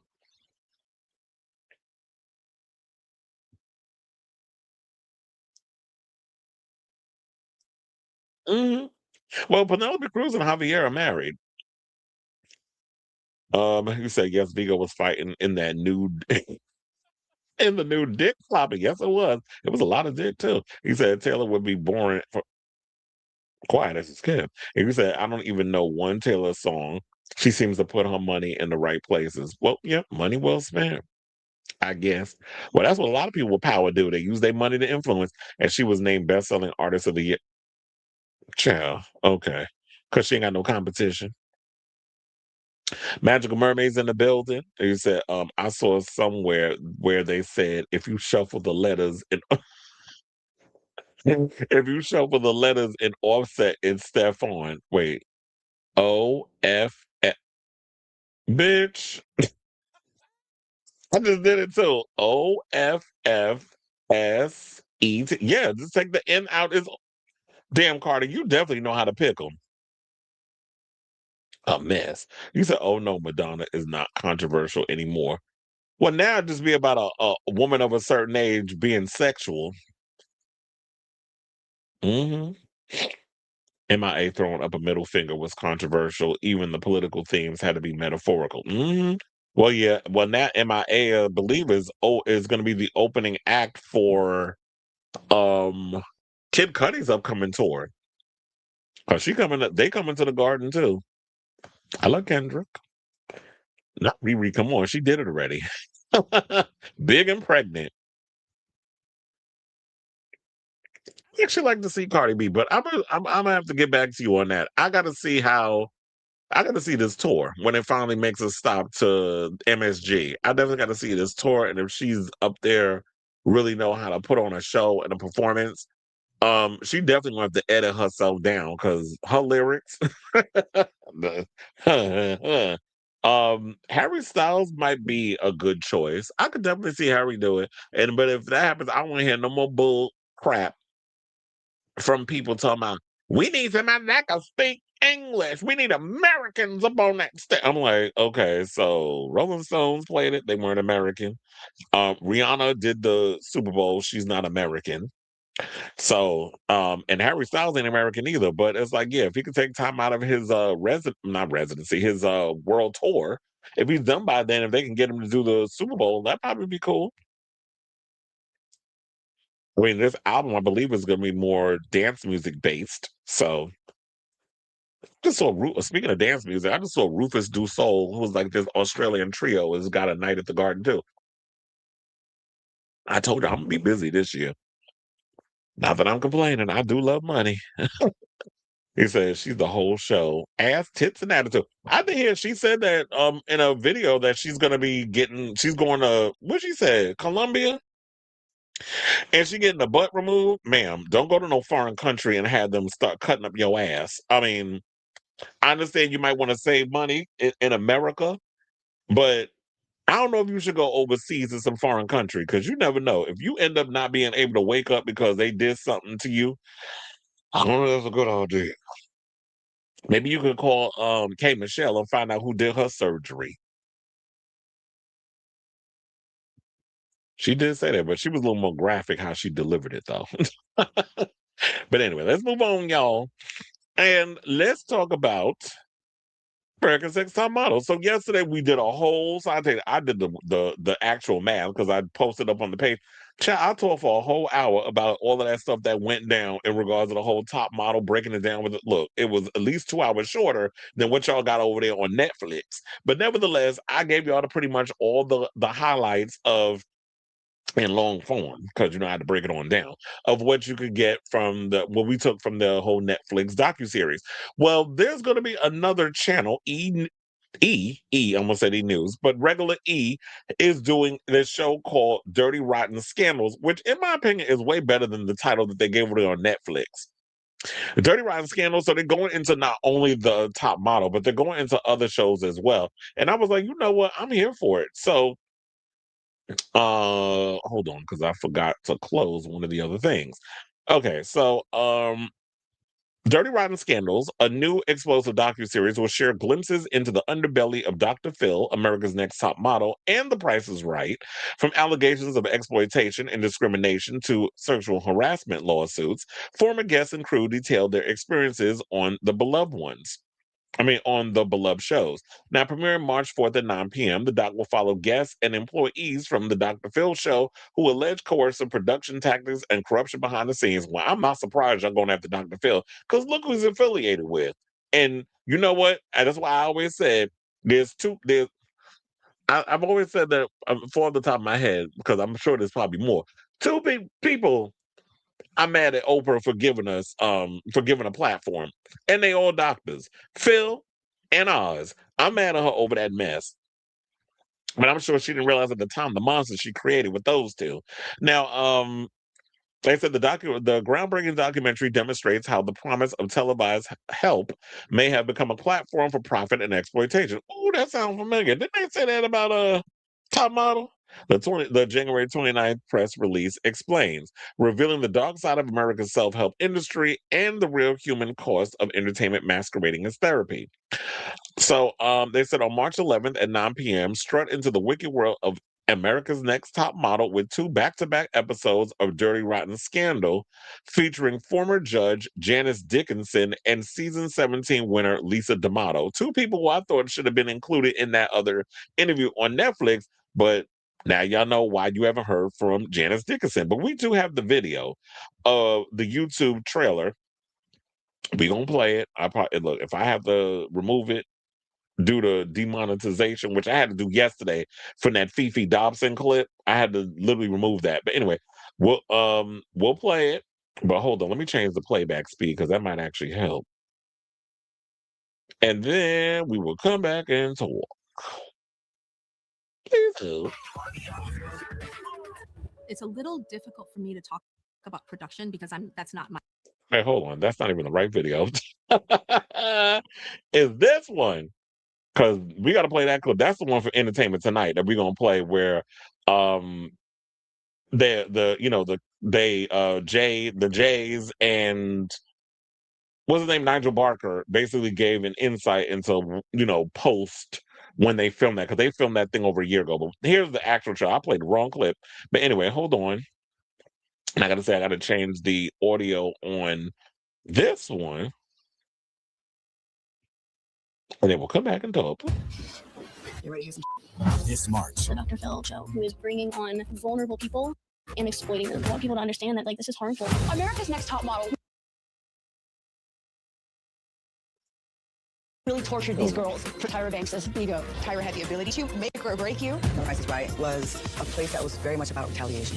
These new documentary series, Dirty Rotten Scandals. They were really good at casting someone who was struggling with something. He was vindictive. He was sexually aggressive. Pulls back the curtain. The environment there was so bad. On the dark side of our entertainment obsessions. What it actually is a ritualistic humiliation of people who have come to you for help. It wasn't a modeling competition. It was psychological warfare. It's not enough to just fire you. He wanted to destroy you. The most addictive shows. Most people are not aware of how many times Bob Barker has been sued by female employees. Hollywood's most shocking revelations. They could tell you, you're going to get breast implants, and there was nothing you could say. I thought surely Dr. Phil wouldn't be sending kids off to be abused. The crazier the models were, the better ratings they got on television. A 3-week premiere event. Intimidation, harassment, discrimination, really something much darker that was happening behind the scenes. The Dr. Phil Show. You knew his condition, and you brought him here anyway. Could have cost my son his life. America's Next Top Model. I trusted you with my dreams. How dare you take my life away from me? The Price is Right. They all Okay. It's like freezing up. This is the one thing I hate about YouTube. Refused Is to that it lie starts doing to this. save Barker's ass. Little did we know what was about to come. The story behind the biggest scandals in pop culture. All right. Y'all starting to get on my nerves. So, this is definitely something I want to, I was like, okay, I'm trying to find something. Okay, we can put it on Janice. So, I actually have to say, I'm looking forward to checking this out when it comes out next month. I think you can watch E-based programming on Peacock.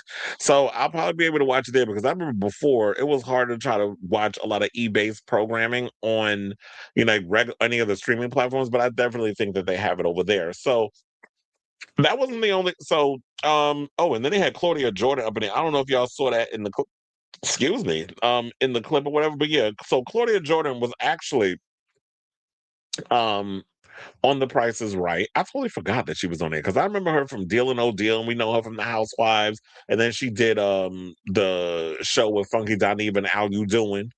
What was that show called? TGIF. Yeah, so she did that or whatever. And then I didn't know this, she apparently sued The Price is Right producer, Phil Wayne Rossi, for sexual harassment and Barker for creating a hostile work environment and wrongful termination. She also would be sharing her experience when she was on the show from 2000 to 2003. And they said that neither Barker nor Rossi responded to the allegation. Wait, Bob Barker still alive? That man looked like he was already 100 when he was on the show. So, but that was like 20 something. That ain't no way that man could be alive. But she said, as she put it, The Price is Right was very much a place about retaliation. But I know some people are gonna find it hard to believe Lisa D'Amato because they were like, wait a minute, sis. Now, how are we supposed to sit up in here and believe that your life was a wreck and that you was going through some things when, sis, you participated not once but twice on the show. And the second time you went on the show was when you won. So I don't know if anybody's gonna be able to take you saying all the things that you went through seriously. Now, all the other girls, I can understand if they went through some stuff, or maybe what it is that okay, so I just went through the trend because the second time around, I felt like yeah, I will make it, and then I would really have the success. So that's why she went back. But we'll have to see her reasoning for if that's even brought up.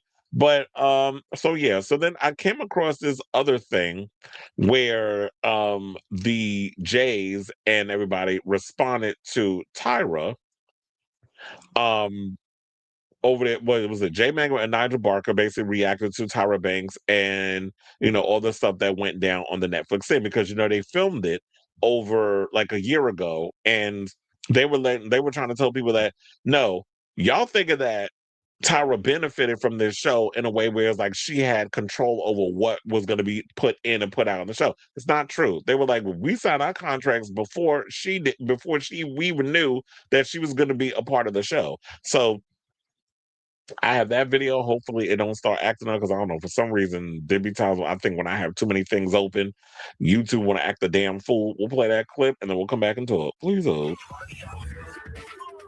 It's a little difficult for me to talk about production because that's not my territory. Okay, hold on. Let me just refresh because y'all getting on my goddamn nerves. Look at us. And of course, Nobody it's would gonna ever play an think that ad. two people like us would be I knew that was coming. This job demands sacrifice. Yeah, there's some dumb. Tyra, she seems to struggle with taking accountability. She essentially blames the viewers. You guys were demanding it. And viewers wanted more and more. I believe Tyra believes that statement to be true. She can tiptoe and dance around Story and saying, oh, Story's not my department. She was very involved in Story. I'm just going to say that. I do think that regardless of whether someone asks for something or wants it, again, acting as an adult that's responsible, you also say no to certain things, even when they want it, right? Mom and Dad, we say no. Tyra, did she have any creative control in this docuseries? None. Zero. Tyra had no creative control. Hindsight is 20/20 for all of us. It just so happens that a lot of the things that are 20/20 for me happened in front of the world. Tyra in the hot seat, the 52-year-old actually apologizing several times over the 3-episode docuseries, which was shot a year ago. Once to the contestant she pressured to close a gap in her teeth. There were agents that would tell me she will not work with those teeth. It's just not going to happen. That's what they told me. Who came up with what each of the makeovers would be? It was absolutely Tyra. Another moment Tyra admits went too far. We were all rooting for you. How dare you? I lost it. It was probably bigger than her. Clearly, she had a sort of snap, and that was it. And I actually thought they were going to stop it. It was the same rules for everybody. If you're going to go off the rails, we're going to allow it, we're going to film it, and we're going to put it on TV. And when it comes to the outrageous, over-the-top photo shoots, remember the tarantulas, the meat outfits, coffins, and crime scenes? I absolutely believe the intention behind the show got lost. I think it's clear in the documentary. You know, for me, the real breaking point and the immediate moment of divide was the race swapping photo shoot. I remember vividly that meeting where Tyra said, I want to do this, and I want to do this to celebrate women of color. And I'm sitting there thinking, okay, and I'll be honest with you in that moment, because people ask me all the time, why didn't you say something? Well, I was here to support her. This was her show. She had this reason that made no sense to me. How are you going to support and, and uplift women of color by painting white women black? Tyra swore to me I would not wear this. She goes, Jay, I would never do this to you. I'll say this. If she really wanted to protect me, she would have stood next to me and delivered that creative. The clip that has followed me to this day is me standing alone on camera, Chiron, photo shoot creative director, and people knew I was producing as well. We're switching your ethnicities. And so I wore that. I didn't think it was controversial, but then we put it out there and the world was like, are you crazy? Have you lost your mind? Tyra did pride herself on coming up with the creative on the photo shoots, perhaps sometimes with various other members of the team. Looking at the show now through the 2020 lens, it's an issue, and I understand 100% why. I've never experienced a more difficult work environment, a more toxic work environment than that show. It wasn't right then, and now we're seeing it isn't right now. Look back with hindsight, it's certainly easier to judge and be critical. That being said, were there things that perhaps she got carried away or the production got carried away? I would say yes. That is the only way you change. That is the only way you get better, is by somebody calling you out on your Where Tyra stayed quiet, season 2 contestant Shandy Sullivan alleges she was sexually assaulted after a night of drinking while cameras were rolling. I was blacked out. No one did anything to stop it. And it all got filmed, all of it. It's a little difficult for me to talk about production because that's not my territory. First of all, she struggles to remember. First of all, that's some bullshit. I had to pause that. She was like, I had nothing to do with it. Yes, you do, sis. First of all, we've seen, like, when we watched the docuseries, you would say that you were very much hands-on. You even said that you would be in the editing bay or in the control room looking at certain shots and stuff. So you very much had a lot of control of what was going on. You were aware of a lot of what was going on. You were colluding with a lot of production where they were telling you certain things and you were performing, especially like during the sequence when you was in Italy and told that whole lie, which I'm calling a lie because I don't believe it actually happened, which is well, my boyfriend cheated on me and I went to Italy, like trying to make it seem like you want to take her experience and make it that it was something that happened to you, and then you turn around and say you cheated, didn't you? I'm like, girl, please. What's going on? You cheated on him, didn't you? Like, all of a sudden, how she come with that revelation? Because it's like you knew what was going on in the house. You tried to spin it and basically you slut shame this girl. But yes, on one hand, it was something that happened back in the day. It was a different thing that the way we receive things on TV was different 25 years ago. But still, you got to have some kind of accountability for some of the things that you do and some of the stuff you produce. You can't just throw it over. Well, that was the time, which it was. And yeah, at one hand, we were, you had shows like Top Model that was at the bottom of the barrel network, like the UPN network, which I call the U People's network. They were fighting an uphill battle with shows that was like Fear Factor. I think Survivor was on at the time. So when you're dealing with a lot of those type of shows that are on much bigger networks, you trying to make sure that you're seen. Hi, look at the little us over here on this little ass network. We doing crazy stuff over here too. Come pay attention to us and give us your ratings. And we fed into that. So we're all guilty of it. They were feeding the beast, which was reality TV and the ratings. Then it was us who basically was salivating at the mouth over all of the craziness that was going on the show. And the people that worked on the show that continued to feed the beast because they knew that by exploitation and all these other things that y'all were doing to these girls who, according to Tiffany, no, it was Danielle. According to Danielle, she was like, she had found out that Tyra was well aware that this show wasn't going to benefit these models in any way, that y'all really weren't going to become like some big supermodel, like a Naomi Campbell or an Iman or even a Chanel Iman. Like, you weren't ever going to get to that point. So she was aware, but this was a show that was making her a lot of money. And she knew that you were basically out here exploiting these people for your own financial gain. And got the unmitigated gall to talk about she bringing the show back. For who?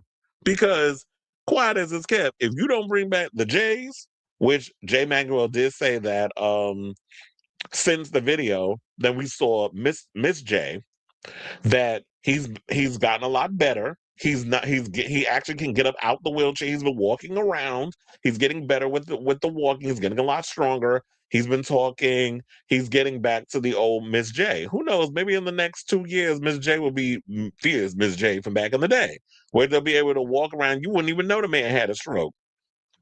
And hopefully he's also taking better care of himself.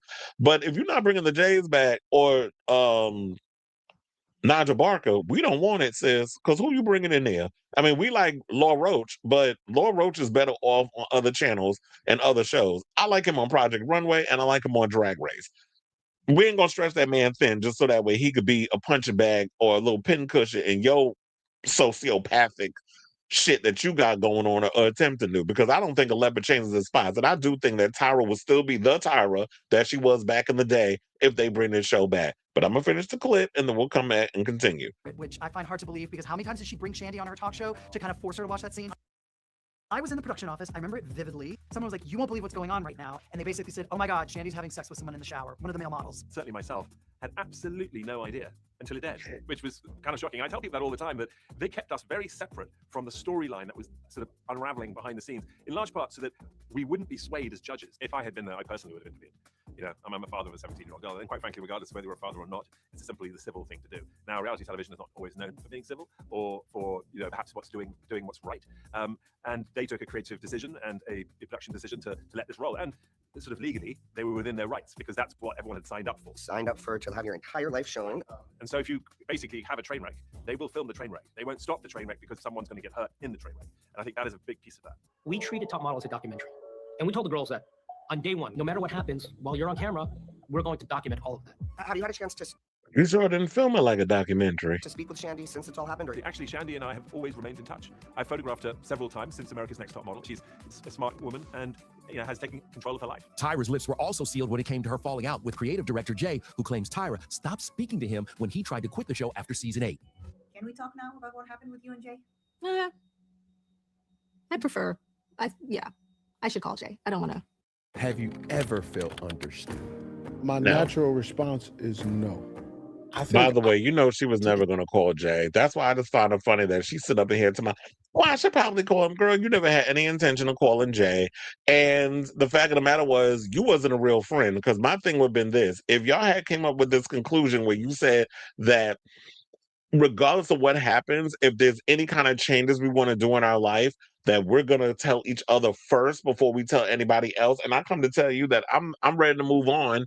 And the show is basically stifling me creatively. And I feel like I'm just giving you all that I can give. And you basically just give me the cold shoulder. Then when people go and say, well, how come Jay didn't speak? I'm not making excuses, but I'm saying this because I know a lot of y'all sit up here and say, well, they're all equally complicit. And maybe they are complicit in certain situations and kind of let a lot of shit slide.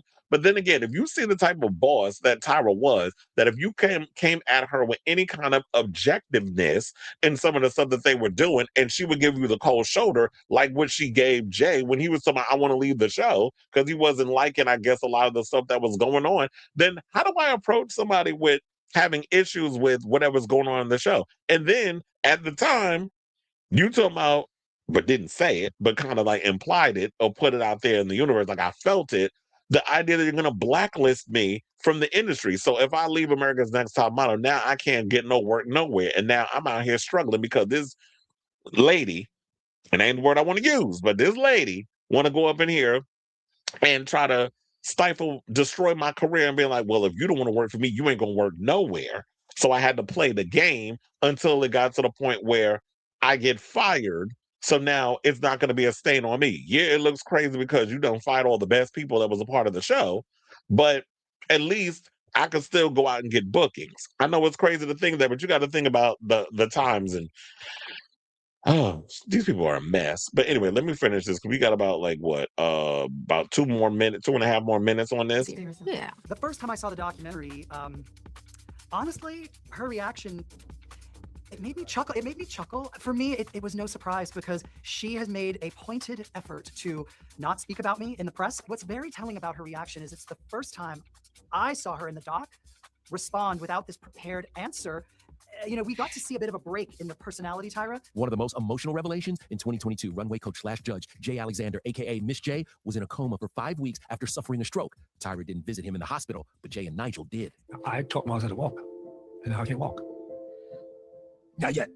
Well, Jay is getting stronger every day. He does physical therapy every day. He can get out of that chair. That's what people don't know. At the time of the documentary, he couldn't. He can. He can take steps. And look, if anyone is going to walk again, it's Miss J. There's no stopping Miss J. I mean, the reality is that Miss J has still got that spark. I remember visiting him in the actual hospital, and he couldn't move. He was completely paralyzed and lying there, and only half his face could move and one eye.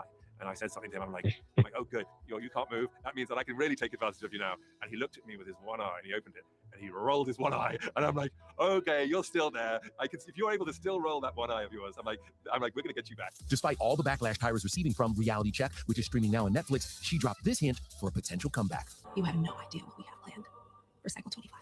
She is currently actively trying to pitch it. So she wants to make it a reality. Do you think the show can really come back ever in 2026? No one has called me, and no one's called the Jays, from what I've heard from either of them. Without the three of us, good luck. All right. So, Miss Mamas, I will say this is that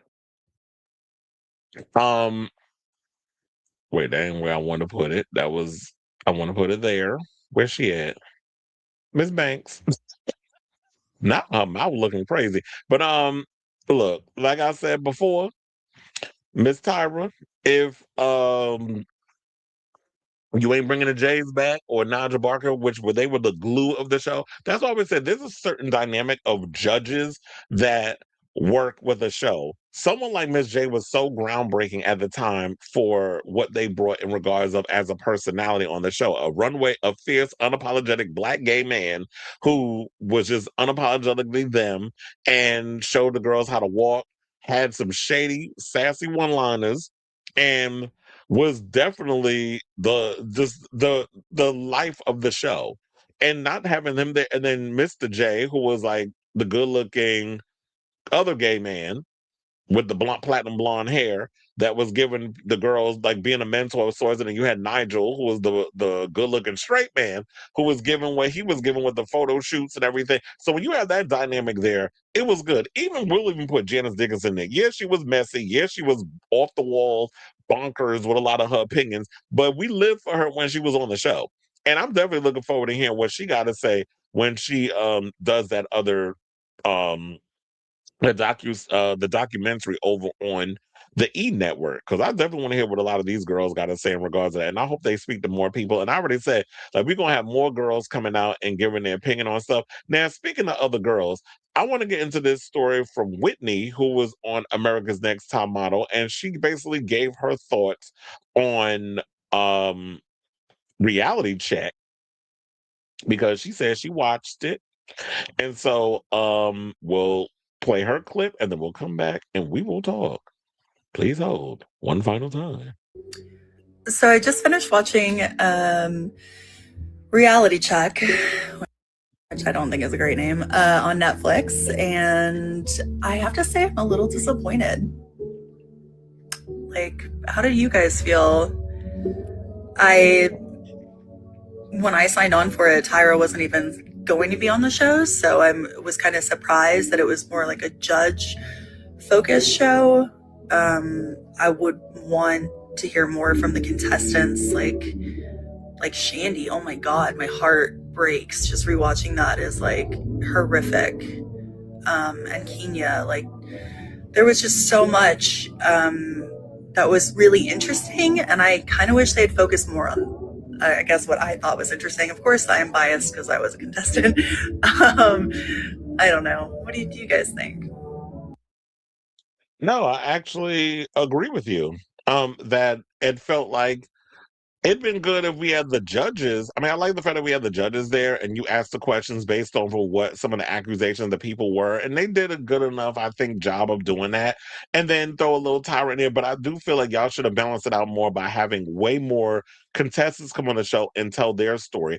And then maybe in the final hour, y'all could have did the judges and Tyra. Maybe what it should have been is you focus a lot on what was going on throughout the seasons. See if you can get a bunch of the girls from any of the seasons that had the most controversial moments come on and give their side of the story and their experience, and then you maybe devote one full episode to the judges, their thoughts on certain things, and then of course juxtapose Tyra in there as well. So make it about the judges and the host speaks or whatever. You could have called it with a headline, and then that could have been the third episode. And then that could have been what y'all did. But the first two, or maybe y'all could have just squeezed a little 4 in there. But yeah, maybe 4 episodes y'all could have did. And 3 of the episodes devote them to the contestants, and the 4th episode devote to the judges and Tyra. But they didn't do that. So Joni Sprague, who I think was a contestant on the show, said, agreed, we need more from us. We needed more from us. And someone said, I thought you did great with what you were given. I remember meeting you finally at DragCon LA 2018. I still have our picture. Another person said, way more from the contestants and less from Tyra. Well, there was less from Tyra because Tyra really didn't say shit. Why weren't there any guy contestants either? That's another thing too. Why didn't they talk to any of the guy contestants? Because I did say, the only one that I remember from the male season is Marvin Cortez. And that's because Marvin Cortez does adult cinematography now. So he out here laying low and spreading the wine for a coin over there on OF. So that's the only reason why I remember Marvin Cortez. But other than that, all the other men that was on the show, y'all could have spoken, asked them about the co-ed season. Because wasn't that like the final season, I think, before they fired Tyra? Then they said, I think when they agreed to put Tyra on, that they should have extended it to be for the 5-part segment. Now I just want more. Maybe we should just do a reunion and all drink wine and talk shit. Well, here's the thing. Maybe what you American Next Top Model girls need to do, and I'm gonna tell you this, steal this idea because it didn't happen. There was supposed to be an all-stars reunion, I think it was season 7, All-Star 7, where they were going to have all the winners. I think it was the all-winner season. They were going to have all the winners come together and spill tea about what happened behind the scenes on Drag Race and all this other stuff. But of course, World of Wonder stopped it. So if y'all want to do that, then I think that'd be a great idea. Get all the most iconic people on the show. Get Shandy, get Danielle, get Kenya, get all the other people. Even invite some of the male models to come over. Drink wine, hire a cameraman, get a place, key, and like have somebody, I guess, structure, have like a moderator that can come up with some questions and see if people want to come in and just give their opinion on. That might be a great idea. Another person said, I think Tyra thought she was really saving herself when she actually came off smug and disingenuous. Absolutely. Wendy said, I thought the same thing. She does not come across as being sincere at all. Not sure why that is. Because she ain't give a fuck about y'all. That's just the reality of what it is. She's a cold woman. And even Rob Shutter, who y'all might not notice, but before he was up in here doing the gossip, he was her publicist. And he said that Tyra is giving you who Tyra is. Like, you seeing who she really is. So as for Tyra to act like she didn't remember Shandy's trauma is wild. Her making a face like she trying to remember. Girl, we see right through that bullshit. Another person says, shout justice for the Jays. Watching Miss J rip my heart out. And Whitney responded 100%. Another person said, I'm mostly angry about Shandy's story. How dare the producers let that happen to her? Another person said 3 episodes weren't really enough. I expected Banks and Mock to be held more accountable for the actions of the show. You can't be an executive producer and say many of the decisions were out of your hands. And Whitney says, I agree. Either you are in charge and can be held accountable or you're not. They rode the fence the whole way through. And that's what I was saying is like, y'all can't sit up in here, and I do agree, y'all can't sit up in here and just ride, straddle the fence and basically be like, well, we didn't have any English. It's like, y'all were all guilty. It's not just y'all, but also the people at UPN. I already went through a whole thing where I read the thing yesterday on breaking it on down and the responsibility of the people up in the situation. It's like, yeah, we could sit and talk about it was the times, and we can't sit up in here and use nostalgia as an excuse for pushing trauma on people. Like we acknowledge the fuck up. We come to the conclusion, we apologize for it, we say we know better, we do better, and we move on from there. We don't sit up here and be like, well, it wasn't really my decision because Tyra full of shit. She had a lot more control on that show than she's letting on. So I think that was just what irritated me about that whole situation altogether. But anyway, so I say all this to say, what do you guys think of this story? Because I said this story is not going away anytime soon. We're going to still be talking about this for a minute, even probably around up until, because I'm sure more girls and more people are going to be reacting and coming out and giving their experience of Top Model. Sis, with all of this happening and this upcoming special over on E, Tyra, read the room. Nobody wants this reunion of sorts. Nobody wants this cycle 25. It's just not going to happen. The people are not feeling it. And this is just not the right time to revive the show, especially with you being attached. Just go over there to Australia, make a little hot ice cream, which I heard is not that good. I saw a video where this girl was up in there like, ugh. The best part about it was the whipped cream she said they put on top of it. And just go out there, raise your child over there on the other side of the globe and make a little hot ice cream and be a businesswoman. Because the Top Model stuff, unless you plan on bringing a new model up in there, I'm gonna just throw out a name, a Kendall Jenner or somebody to host it. Don't nobody want it. So I say all this to say, what are your thoughts on all of this? Let me know in the comments down below.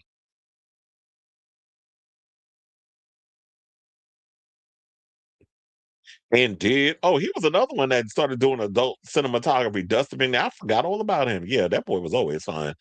Dustin and like I said, Marvin is out here doing stuff. Okay, it's like, damn, I gotta go all the way up.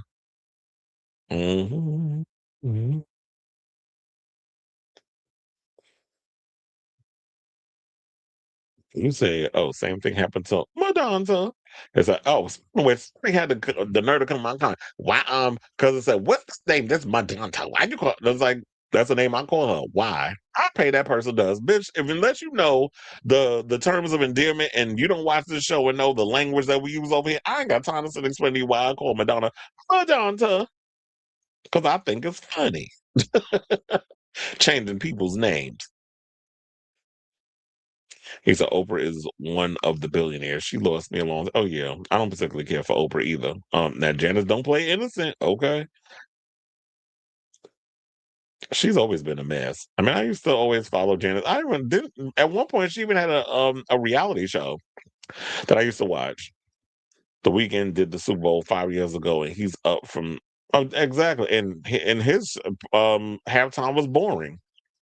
I rewinded back to the halftime topic because I was in the shower. Harry would be good. Cardi would be better. I have a feeling Miley would probably do it soon. Tay and Adele will probably do it when they tour again. Well, we shall see. I don't know if Adele would be interested. She does her music is giving elevator music.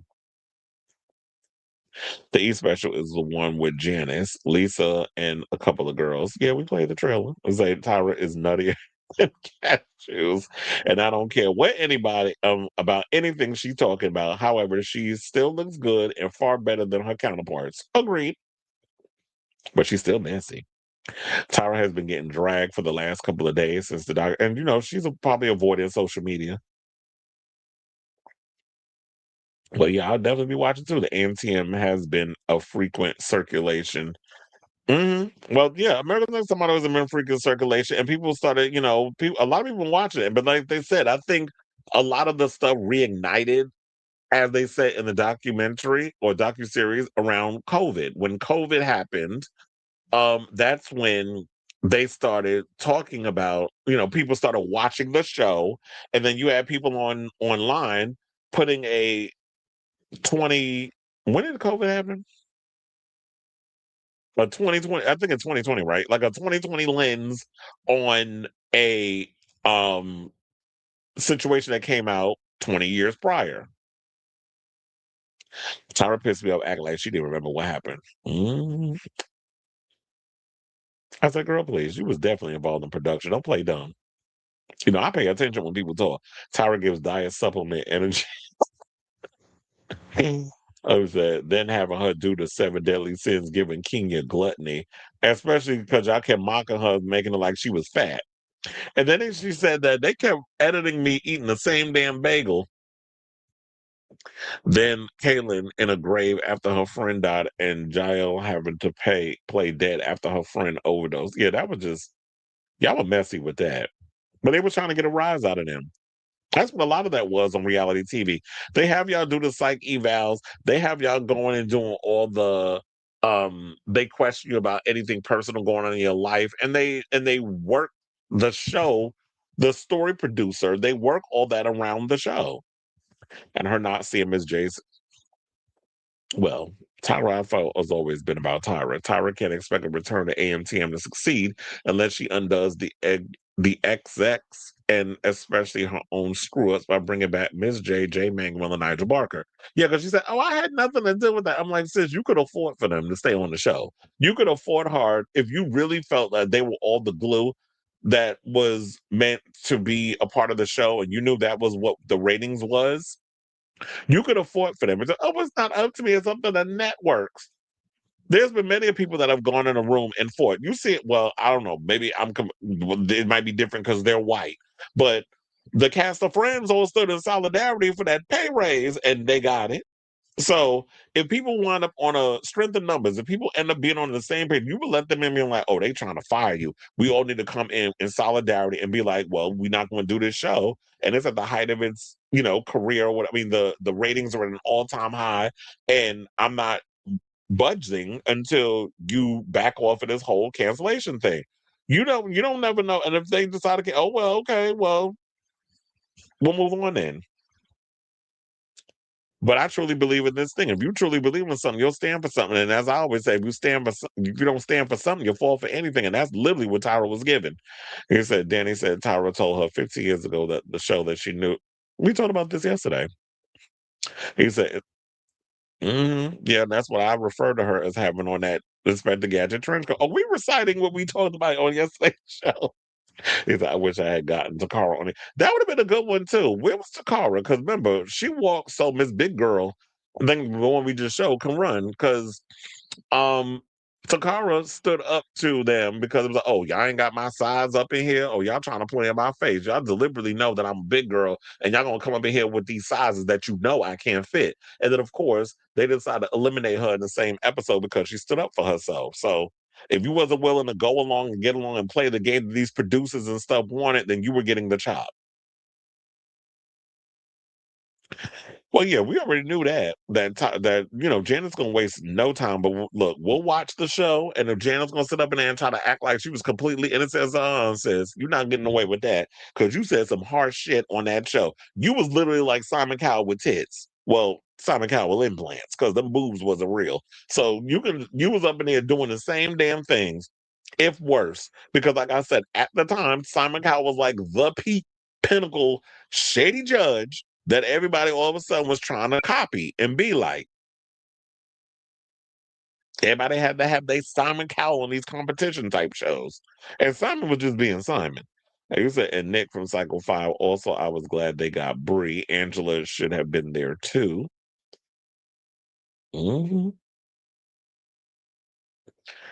Yes, reality check. I think they were thinking they were being clever because it's like, oh, it's a reality show, reality check. Ha ha. See, it's like, okay, that's the best y'all can come up with.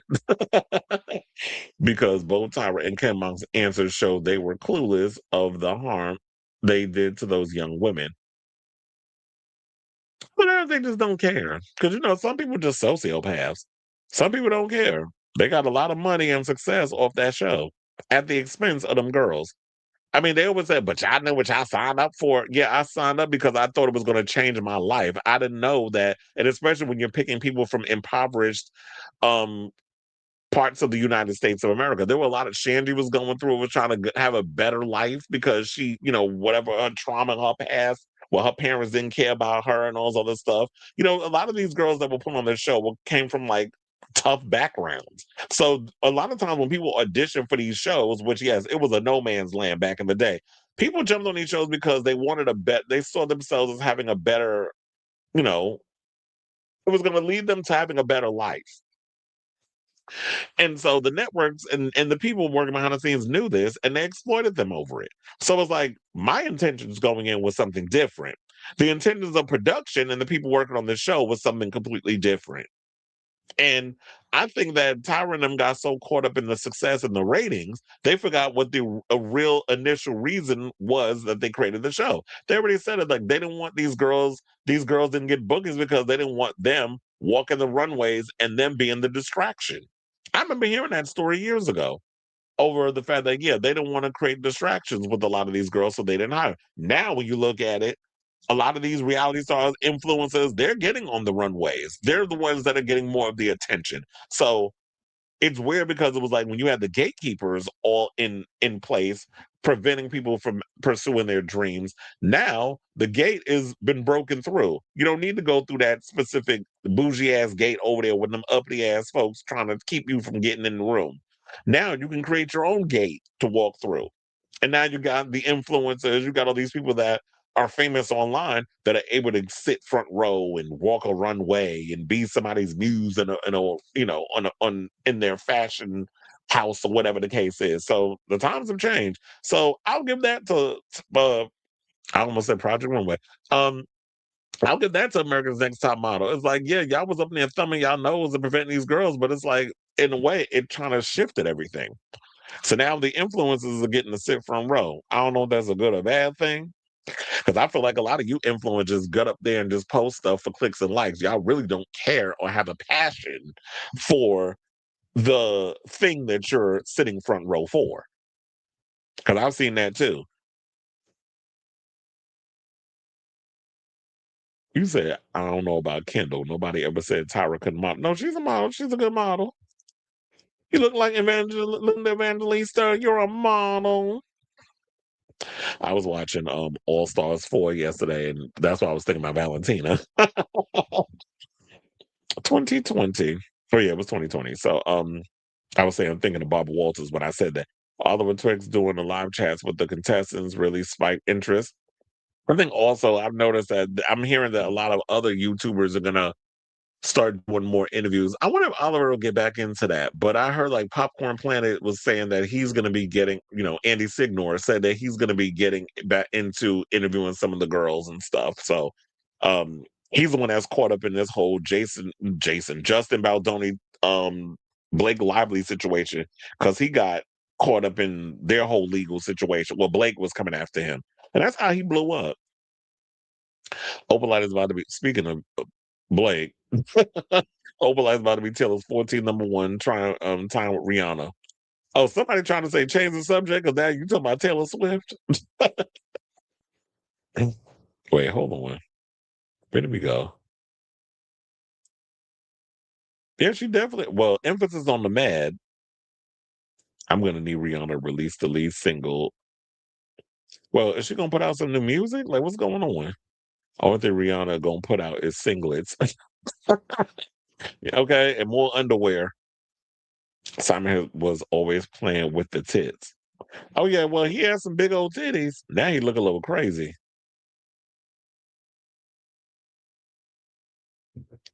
Haley Bieber? I don't know. Maybe. I would say, what about Gigi Hadid? Because I remember she was hosting that fashion show with Tan France, who I don't particularly care for. Maybe she might be a good idea, but she busy over here with Bradley Cooper. So and raising that baby she got with Zayn. So maybe she don't have time to be out here doing the whole, I'm gonna need those singlets to go #1. You also never know. Mariah could have a Kate Bush moment in a random song with her. I mean, didn't she kind of talk about she had a rock version of or she put out a rock album and it was shelved or something? I don't remember. Margot Robbie is being no Lord. She is a born woman. Y'all need to just stay out of in between women's legs, please. Oh, this society is so goddamn annoying. But anyway, let's move on. Now that we got through all that mess. And speaking of mess, hot mess, let's talk about Brandi Glanville. So Brandi Glanville finally revealed why her face literally looked like it got run over by an 18-wheeler. So let's get into that story. So Brandi Glanville says she learned a really hard lesson about not maintaining her breast implants because she says a boob job she got 20 years ago is behind her infamous facial parasite. Now, The Real Housewives of Beverly Hills star told TMZ on Tuesday that her breast implants from 20 years ago had ruptured, leaking silicone into her lymph nodes, clogging them and ultimately causing the facial infection. Saying, I definitely had a parasite. I was shocked because I've had my implants for 20 years almost, she told the outlet. They looked fine. They felt fine. The mammogram said they were fine. It wasn't until I had a sonogram, I was just feeling like, you should check that too. Why not? I've checked everything else. She continued before adding that she had gone to 21 doctors and spent so much money to get to the root of her health issues. She said, there is such a thing as breast implant illness, and you really should change your implants every 10 years. I just didn't do it. If it's not broke, don't fix it. I learned a really, really hard lesson, she reflected. Well, maybe you should have listened to a little somebody called Wendy Williams, because I remember Wendy talking about that a lot on, I think it was even on her radio days, or she might even mention it on the talk show. She would say, like, yeah, every decade you should have your best breast implants checked and possibly removed and put new ones in, because you can't sit around with the same stuff just sitting in your body for years and expect like something not to rupture or something not to happen or whatever the case is. Maybe you can go down a size, maybe you want to go up a size, but you should always go to the doctor and have them things fit. This is why I'm so like, I would never put anything that's not real in me, but I'm not knocking anybody that wants to enhance things to make them to feel comfortable in their skin. But it was like, if that's going to happen, you have to take better care of yourself, or take better care of what you got in your body that ain't naturally what you were raised or born with. So per the Cleveland Clinic, breast implant illness refers to the wide range of symptoms that develop after getting breast implants. These symptoms could develop soon after or years later. She said, it sucks to age like 20 years overnight. Well, yeah, girl, because once some things rupture, you definitely look like, you don't even look like you in your 50s. She's 53. She literally looks like she's 83. Now, it said it sucks to age like 20 years overnight, noting she's been undergoing laser treatments to her face and recently had her breast implants changed. Although she did not want to discourage women from getting breast implants, she asked them to get sonograms consistently. The former housewife got her implants removed earlier this month. In Touch was the first to report via the Daily Inquirer. Now, Glanville has been battling facial disfigurement for the last 2 years, which first started with swelling in July of 2024. Although she initially believed stress was to blame, doctors told her they thought she had a facial parasite 6 months later. Aside from sagging and swelling on one side of her face, the model also lost several teeth, which she's still working to replace. In December of 2025, Glanville had received the diagnosis, though she didn't disclose it until now. So she's known for a while. She said, I have a long road ahead of me to get fully better, but I finally have an answer, so I'm just thrilled. Noting that she was deliberately staying quiet about the root of her ailment. It's been hell. I've turned into an introvert. Leaving my house, I get the worst anxiety because I've been in my house for 2 years. And that's what I said, like, yeah, when you don't leave a house, you get so used to it that it's like, how do I even leave and want to go in this situation? But I'm glad that she finally found out what the root of it was. And being that you're a public figure, I think it is smart on your part to reveal. I kind of wish you would have just revealed more, but she wants to keep that to herself. But I'm only thinking of it not because I'm being nosy, but it's because I feel like if you would really disclose all of the things that you trying to keep some of it to yourself, that it would help women out there who aren't getting the sonograms or who have breast implants and haven't really been keeping up with them. But it's like, I just hope that this is a lesson learned for those of y'all out there that want to put foreign objects in your body. You definitely got to keep up with them, check them, make sure that that stuff don't get too crazy and things rupture. And I don't think maybe you should even wait 10 years. I mean, every 5 years, I would say check. I would say similar to like a man getting a colonoscopy. So shout out to you, Brandi. And yeah, so I say all this to say, what do you guys think of this story regarding Brandi Glanville admitting that what the cause of her facial parasite, or it's kind of like paralysis, because it looked like it was a little paralyzed or whatever, but her face the disfigurement in her face was due to not taking care of her breast implants. So whatever your thoughts are, let me know in the comments down below.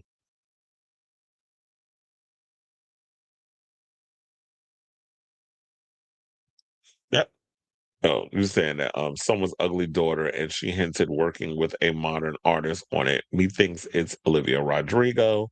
No, I think she got it from a spot, or maybe she had all the filler removed, like Black China did. Maybe. Um, it sounds almost as bad as K Michelle. Well, look, that's what Cardi B got to be worried about, because I was seeing her on her tour making them cheese. I'm like, girl, that ass look nasty. And I like Cardi, but girl, who did you go to? I'm telling you, she went to somebody basement in the Bronx, and had them do that mess to her ass. But that ass is not cute, and you should not be up there showing all of that and making them clap. That's why I'm glad that she was like, I'm going to go to another country and get all that mess out. Because yeah, that ass look crazy. It literally like you got a dump truck behind you. D.S. Madison is another one that ass look crazy.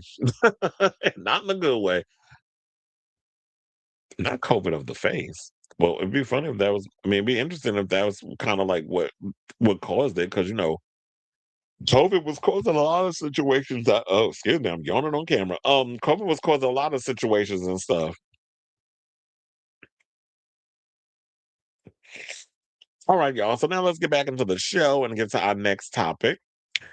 And let's talk about Shia LaBeouf. So yesterday I did mention that, you know what, that him and Mia Goth were married and this, that, and the other, and him being in New Orleans, being a mess. I'm like, there must be trouble in paradise.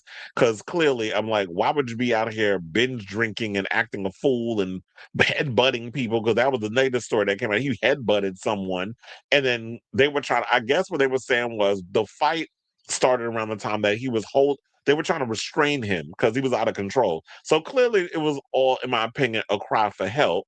Well, the word on the curb is apparently he and Goth have been split for a while. And he's been living in New Orleans with some friends. So Shia LaBeouf and wife, or family, they said, wife Mia Goth quietly called it quits nearly a year ago, a source exclusively tells Page Six. It's unclear if they have filed for divorce. An insider also said that the Transformer star moved to New Orleans after the breakup to be closer to family members. Now, news on the on-again, off-again couple's latest split emerged after LaBeouf was arrested in the Louisiana city on Tuesday morning after allegedly getting into a brawl during Mardi Gras. Now, both Goth and LaBeouf had a roller coaster romance from the time they met in 2012, because they met on this film called Nymphomaniac Part 2. And that was like the first movie that Mia Goth was in. That was her big screen debut. Now, they made their red carpet debut 2 years later at the London premiere of his film Fury. But by 2015, I actually like Fury with Brad Pitt. I think it's on Prime Video, actually. But by 2015, they were infamously filmed they were having an argument in Germany. I think that was the one where they was outside and he was yelling at her in the car or something or another. Then they tied the knot in Vegas in 2016, even streaming their nuptials on TMZ. The ghetto. The couple later split in 2018, with a rep telling Page Six at the time Shia and Mia have filed for divorce. Their separation is amicable and all details pertaining to the divorce proceedings will remain private. However, they were spotted wearing wedding rings again in March of 2020 while riding bikes together in LA. Neither confirmed the reconciliation at the time. After a number of further ups and downs, they welcomed the child together in 2022. So the child's probably around 3 years old, 3.5. But then he went on John Bernthal's podcast and basically said that Mia saved his effing life. She was present for me at a time when I didn't deserve to have nobody in my life, especially her. She gave me hope when I was really running on fumes. And so, but Shia is someone who has had a history of being abusive to his girlfriends. He was abusive to FKA Twigs. She came out and revealed a lot of stuff that was going on with that. I would not be surprised if he was that way towards Mia. I mean, not we here, but I have seen the video of him being belligerent towards her in a car. And for even more evidence, I actually came across this video of a girl and I believe he was dating last year. So I think while he and Mia were quietly separated, he was with this girl named Drina, who was, they said he's been dating since August of 2025. So him and Mia have been split for a while. Well, apparently, Drina went and posted some actual audio of Shia going in on her. And some of the shit he was saying, I'm like, sir, that mouth. So hold on. I'm gonna pull up the video. Is that the first one? I think it's this one is the first one. We're gonna play this clip. We're gonna come back and talk. Please hold.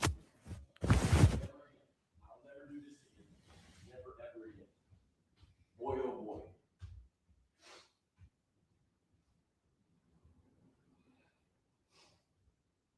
I can't even pack all my shit because I have to go see my kid. That's how. Oh my god.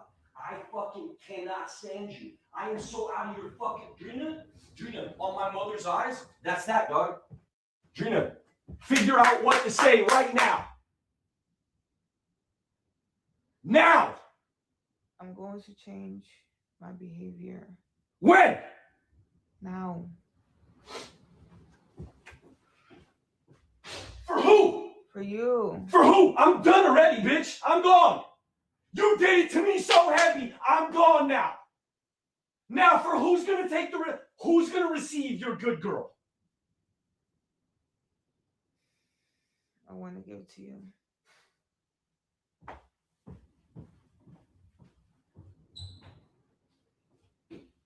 It's a good girl. What is she, 5? Hey, make sure you send Dustin some more hearts, you floozy hoe. I cannot fucking believe it, dog. You're with me. You're with me. You're sending this. You sent this fool at when he left the club, and then you waited till 10 p.m. to say, hey, hope you got home safe, and sent him fucking hearts? You're fucking with me? For real? And you give me shit for real?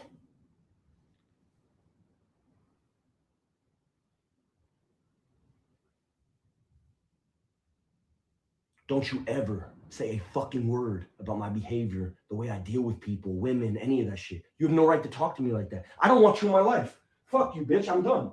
Fuck you. I don't want to train you. You're a fucking dumbass. Is she a dog? You have no idea what you lost. Stupid. You'll figure it out. Fuck you. I don't want nothing to do with you. I'm not training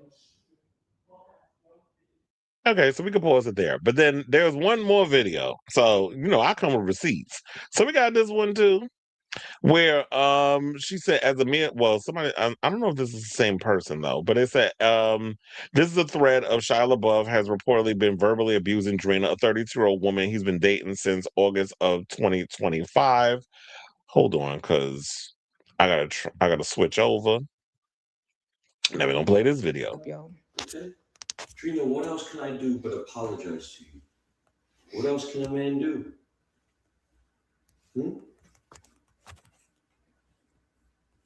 I'm sorry, Drina, but I said anything. About killing my mother and my brother and me. You're sorry. I'm sorry I threatened your family. I'm sorry I threatened you and your brother and your mother. I'm sorry I said the things that I said. I was very angry. Like, you think I'm gonna, like,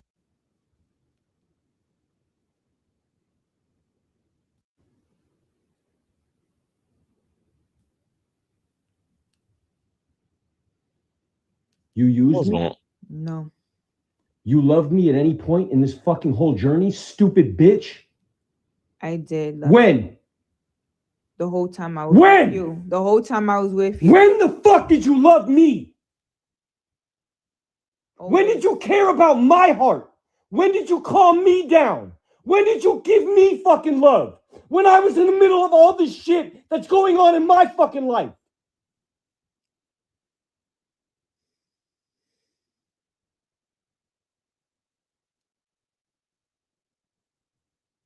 All that goes on here is I do for you, you selfish bitch.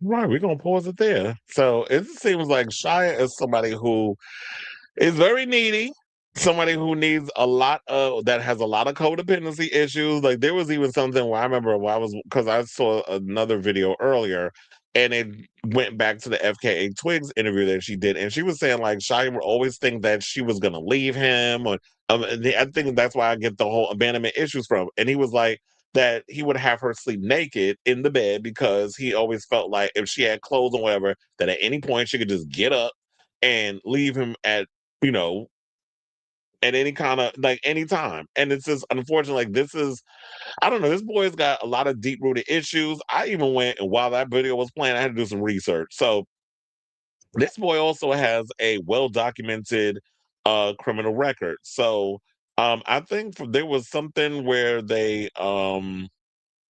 mentioned that he had got arrested at the age of 9 for shoplifting. So it started from there.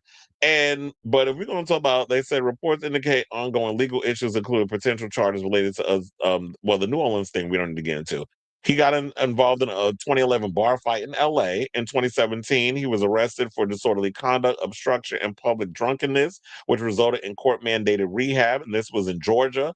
In 2015, he was arrested for public intoxication, and that was in Texas. In 2014, in New York, he pleaded guilty to disorderly conduct after disrupting a performance of cabaret. Can you imagine his egomaniacal ass getting up in the middle of a performance and start doing all that hollering and screaming? Boy, you would have got your ass knocked out like you did in New Orleans. Like, what are you doing? And I just feel like, oh, damn. They said, now, according to The Guardian, now this is new news to me. Hold on, because I'm going to pull it up. The Guardian. Now I just now came across this one. Hold on, because I'm gonna put this picture up because that's the one where he was talking about free him. Okay, like who? Like you, Luigi Mangione? That's how you want us to free you?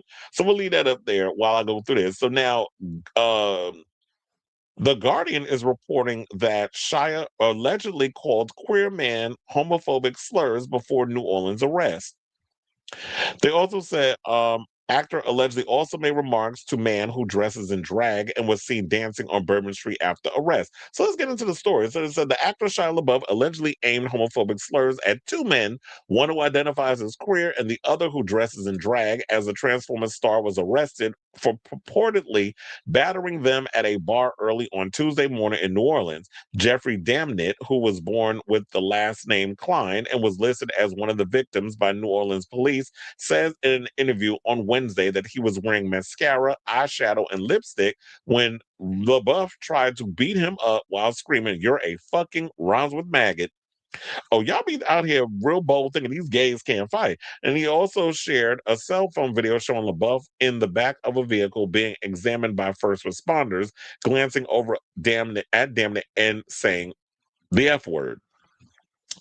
"Keep on calling me," rhymes with maggot, Damnit said, can be heard saying on the video. Asked by text message if he would like to comment on LaBeouf's arrest, the other man named by police as a victim in the case, Nathan Thomas Reed, replied, "I ain't never seen this rhymes with maggot word mentioned more times than in this article," because I'm about to say it again. "I wanted to be known that he was calling people maggot." Reed said that included him and that he identified as a queer man.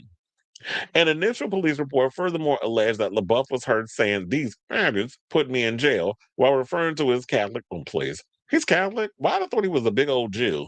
But the detail was omitted because he definitely looked like somebody he very much gives aesthetically orthodox tease. But that detail was omitted from a sworn police statement that was later filed in criminal court, summarizing a probable cause for LaBeouf's arrest on 2 counts of misdemeanor battery on the morning that Louisiana best-known city celebrated its annual Mardi Gras holiday. And in any event, the court ordered the 39-year-old.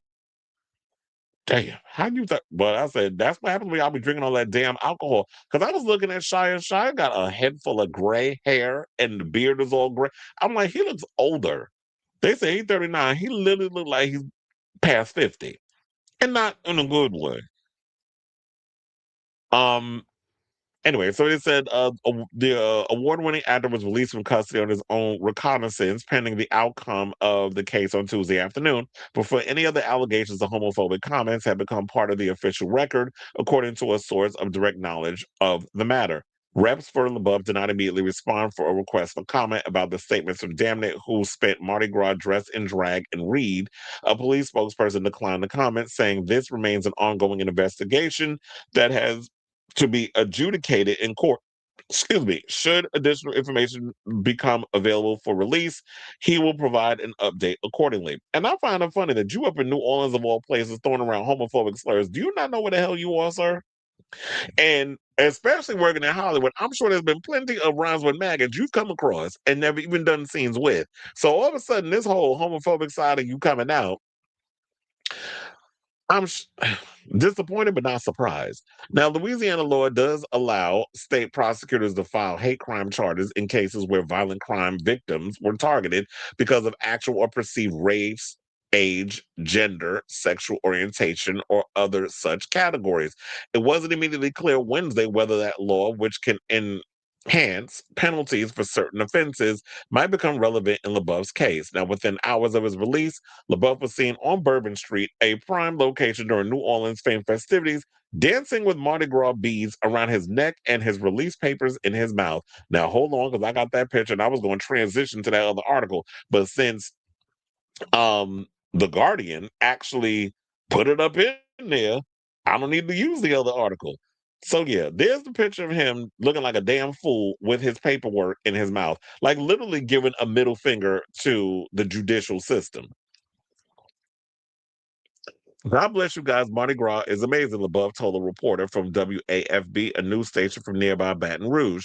The award-winning actor went on to say that the best thing about Mardi Gras was the interesting people he had met. Really? Because you came across some interesting people, you decided to use homophobic slurs against them. Allegedly, at about 4:30 a.m. local time on Ash Wednesday, he cryptically wrote on Twitter, "Free me," which I did show y'all that picture earlier. Damn it, a frequent New Orleans visitor who resides in LA and acts said he hopes Tuesday's arrest will prompt the SAG president, well, Screen Actors Guild, if you want to be specific, Sean Astin, to investigate whether it is safe for LaBeouf to work with any other members of the union. Has Shia been acting? I haven't heard him be in anything in years. So, but if that's what you want to do, have a look into it. We'll see. At any other day job, that would happen. The president of the New Orleans Pride Center, Kyle DeVries, also said the allegations of battery and homophobic remarks by LaBeouf came at a particular precarious time for the Labiqua Plus community his organization serves.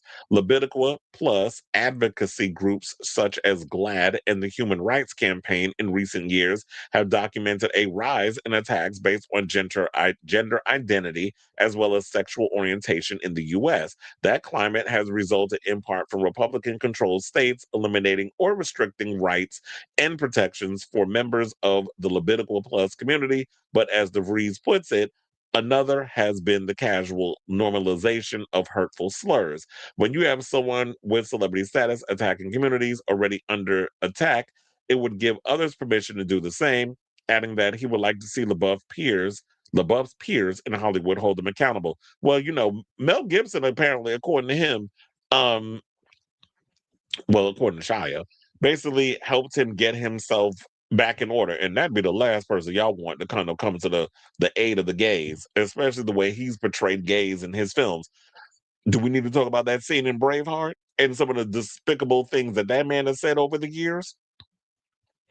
Now, the people who hold the levers of power and determine whether he gets hired for a role or his next project gets funded needs to demand public change before any of that happens. Well, I was going to say maybe they'll do him like they did Ezra Miller, but then again, I heard Ezra Miller is, I think is on their way of making a comeback because I believe, I don't know if they shot it yet or he's about to shoot it, but they're supposed to be starring in a vampire movie or something or another. I remember reading that story about maybe a month or two ago. So, police allege that LaBeouf became increasingly aggressive at an establishment known as R Bar in New Orleans, Marigny Section, which is adjacent to the city's renowned French Quarter. Damnett said he was at R Bar himself and it appeared to him that LaBeouf was heavily inebriated. Damnett 49 allowed the Guardian to view multiple videos of LaBeouf getting in a bartender's face, including one clip which showed the actor animatedly shouting. Court documents state that LaBeouf tried to punch a bar manager who was trying to escort him out of the business. Then once removed, LaBeouf allegedly punched Damnett, who was helping the bar manager, in his upper body. LaBeouf subsequently returned and punched Reed in the nose, though the latter man said he did not want to fight, police said in court documents. In a report reviewed by The Guardian, police claimed LaBeouf repeatedly called Damnett and Reed 34 rhymes with maggot. I was like, why are we repeating the stuff again? But they're giving more into detail Because I'm like, I thought we established this already. These rhymes with maggots put me in jail. I'm a Catholic, said LaBeouf, and there ain't a lot of Catholics that turn out to be faggots up in the situation. Where you been, sir? Especially in the church, who received news coverage from receiving that faith sacrament of confirmation in late 2023. How'd you get your confirmation? Whatever. I got my confirmation when I was like 13. But anyway, so Damned said LaBeouf also repeatedly told Damned that he would unalive him. He used the K word. So just so you have an idea. Bystanders ultimately held LaBeouf down until police and paramedics arrived. He was taken to a hospital, discharged, and then booked with 2 counts of simple battery. The arrest prompted significant commentary among Mardi Gras revelers. Among them was Damned, who posted several videos about LaBeouf, including one in which he simultaneously dismissed the actor as a tool. He definitely gives that, and expressed a wish that he finds the help that he needs. I hope so too. I definitely hope that Shia gets the help that he needs, because this is clearly a cry for help. Like, I just want to know why all of a sudden it's gotten this drastic in your life that you just went on a full-on Mardi Gras binge. Like, you just straight up drinking, binge drinking. You probably blacked out. You wilding out on people, picking fights with people, using derogatory wording. It just seems like a lot of times, if y'all not good with handling y'all liquor, y'all just need to stay away from it. But he's probably got addiction issues and a lot of issues going on with his mental health that he definitely needs to get that in order. Just like when we played the clips earlier of him being disgustingly aggressive with his, verbally abusive to the women he gets in relationships with.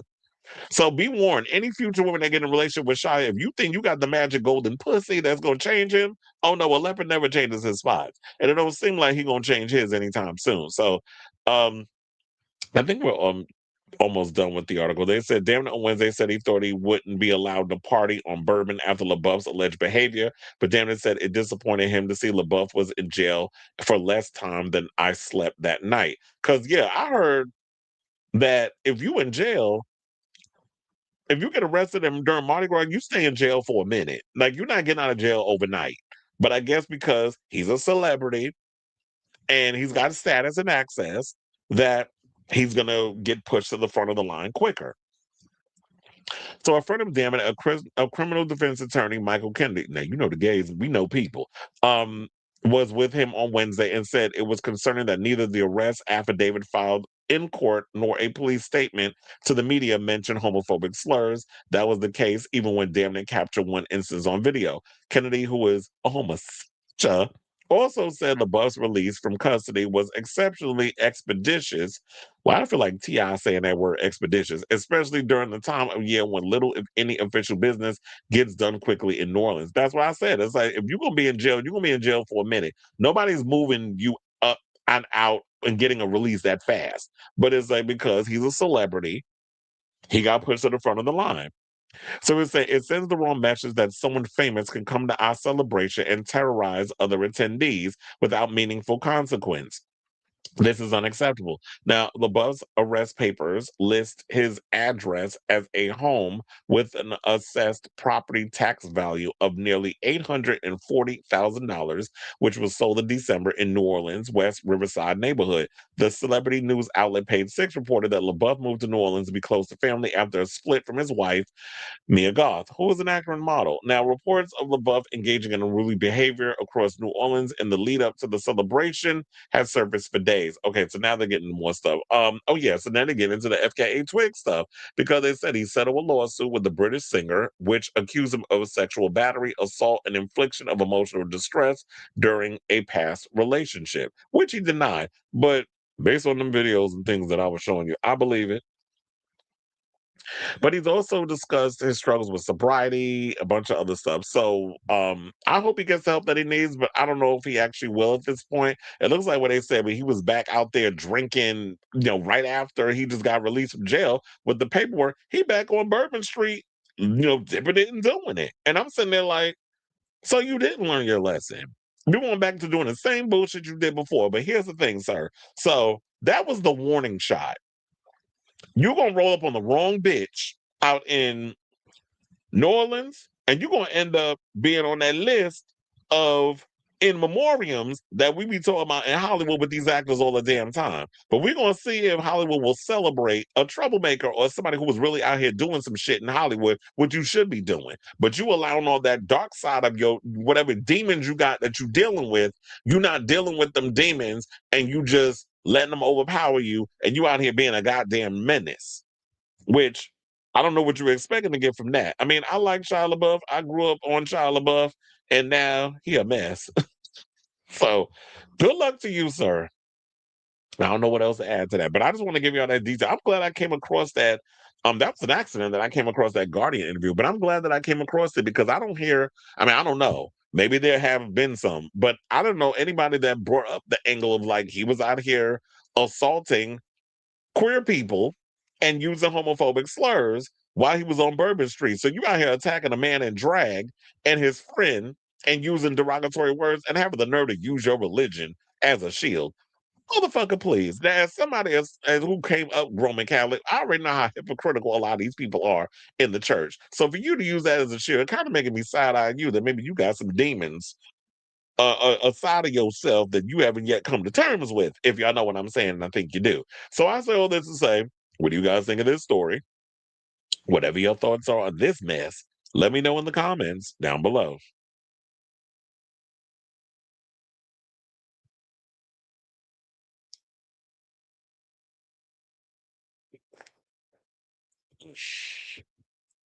Jason says, Kenzie Bush from down under, aka Australia, says hello, and what happened to Shia? Oh, you from Australia? Well, look, it was a lot. He said, what happened to Shia? He got arrested for being a damn terror. I'm thinking that might be I don't know if he's ever come out and revealed that he's got some kind of mental issues, like bipolar or whatever the case, because it's definitely given that. It's like whenever he drinks, it's just he just becomes this evil person. I don't know if he was under the influence when he was doing those rage videos with his girlfriends, with that girlfriend that I posted, or with Twigs or any of the other women he's been in relationships with. I don't know if he was under the influence, or maybe it is. He's got a switch, and when he switches, well, you did say he's a Gemini, like Kanye. So them split personalities. I seen that movie, Split. I really doubt Shia guy. He don't, because y'all didn't see that video that was on TMZ. He was getting his ass beat. I'm like, when you getting punched in the face, you gotta have the hands up. You can't be like flailing and shit. But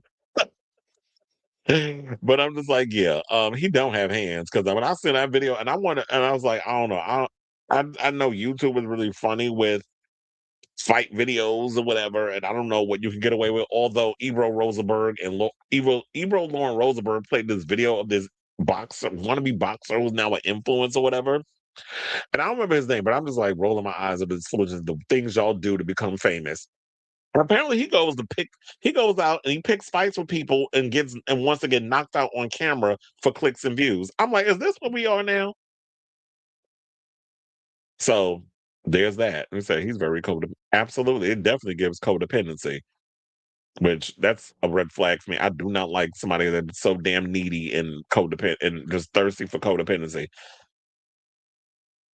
Yeah, I would not want to be with that child. He needs a long-term therapist.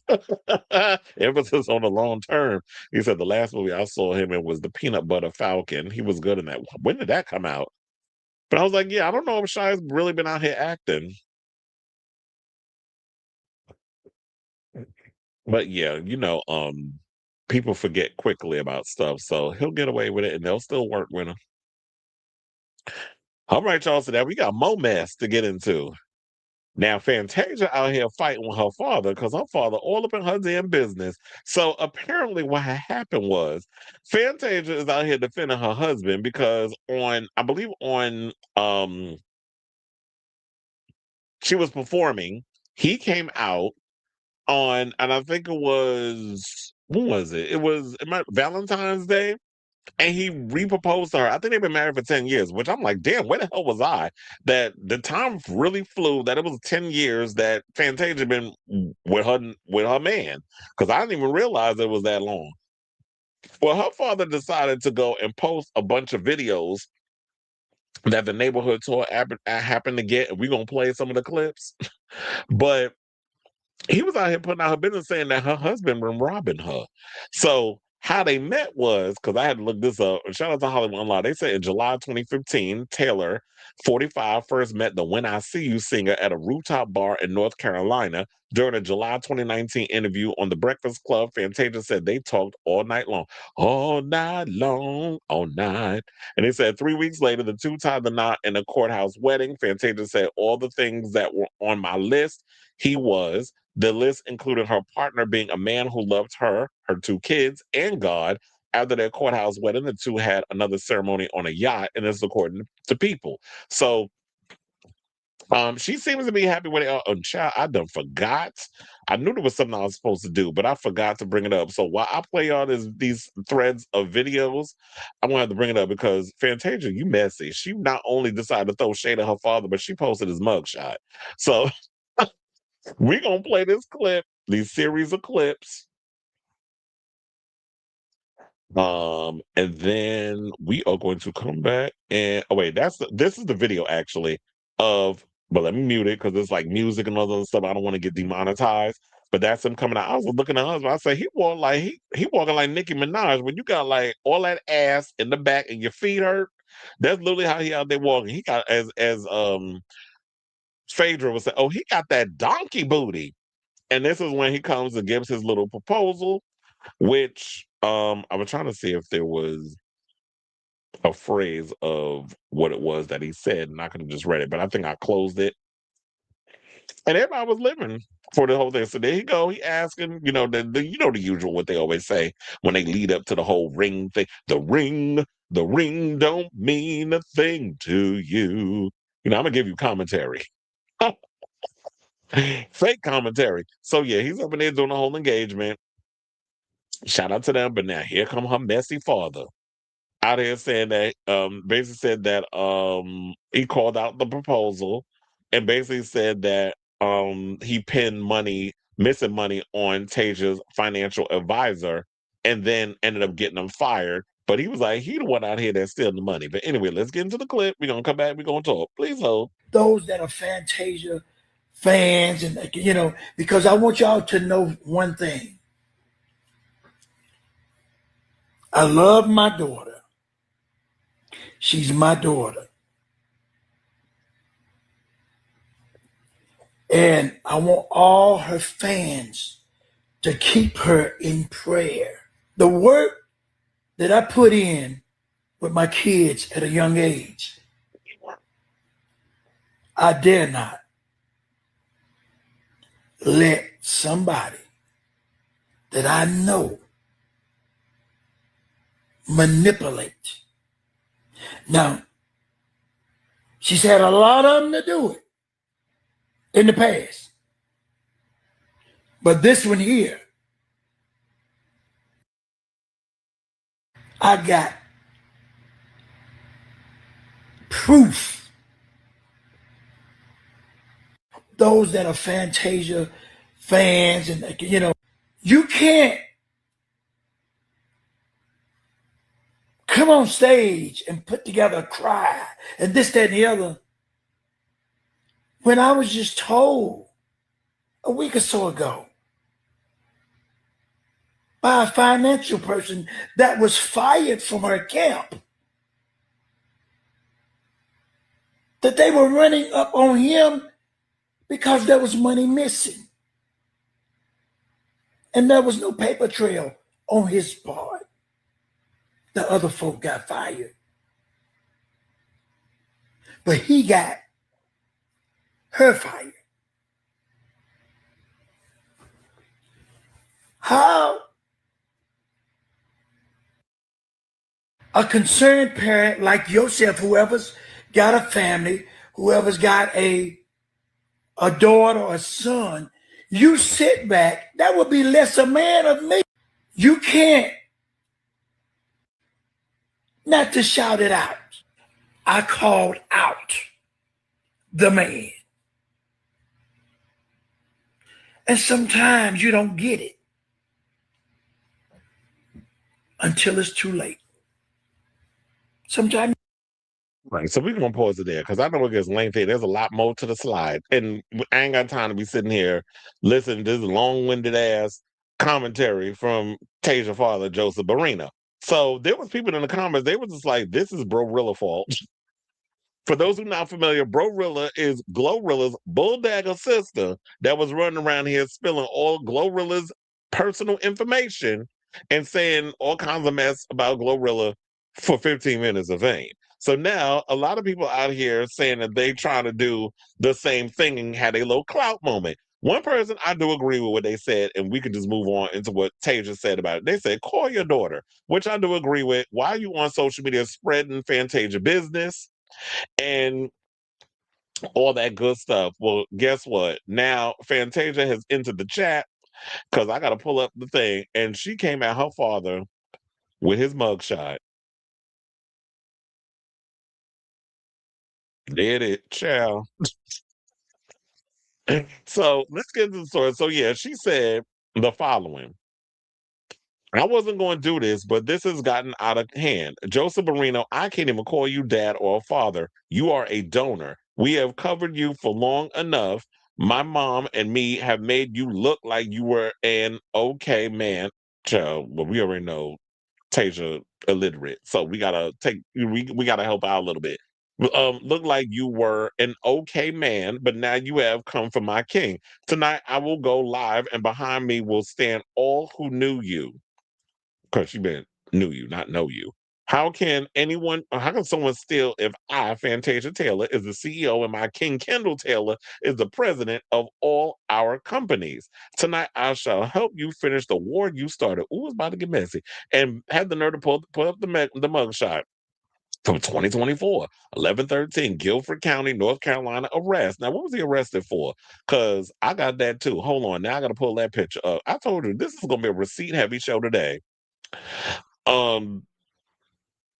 Then there's that. So it said, name Barino Joseph Wayne, 62. He's 6'1", 180 pounds, Black African American. The sex is male. 11/13/2024, misdemeanor crime of domestic violence. So he was putting paws on somebody. So the post and they will look. So all this other here saying, she's like, oh, you want to sit up here and you want to come at my husband over accusations that you claim that you are privy to or whatever the case is. So now you want to put my business out in these streets. Now I'm putting your business out in these streets. And at the end of the day, I don't like this because I feel like on one hand, yes, stand 10 toes down on your husband and protect him any which way you feel that you can. But I just hate the fact when you have family members out here fighting because you got a messy father who's out here telling your business, or you got members of your family that you know you don't fuck with that want to sit up in here and cause drama and spill your tea because they want their 15 minutes, or they probably gonna I would not be surprised he end up on Trashy K ass show because she'll take anybody over there and be up in here telling your business and for a little fee or whatever the case is. So it's sad when you have parents or siblings or whatever the case is that get up there and just start spewing your business and hoping they can get some type of opportunity out of this. But I just want to know, what do you gain from all of this, putting it out in the public? Because we all should not be up in this group chat right now. We should all not be privy to what's going on in the Barino, or sorry, the Taylor household, because she's not a Barino. She married. I's married now. So she's, a Taylor. So what do you gain from putting her business out here? Is this like you thinking like this is a cry for help because you tried to talk to your daughter about what's going on in the family and you feel like she's so in love and she's one of those? Because I don't know if the man is a mess or got preconceived notions or is stealing from her, or you feel like your daughter's in this a piece of man is better than no man at all type of situation.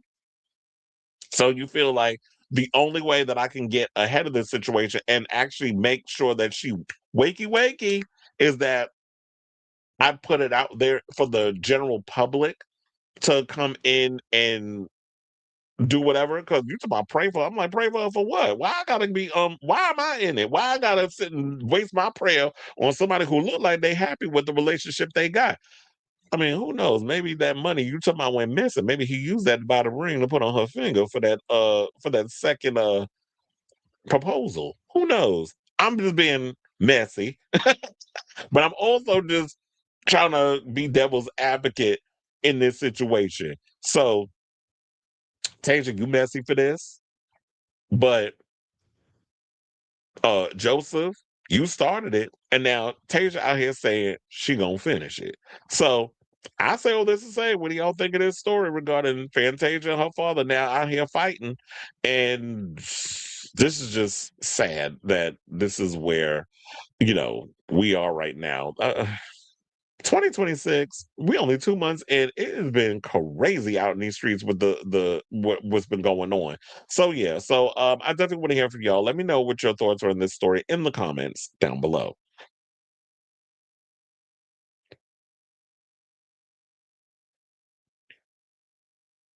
Nice, dark-sided.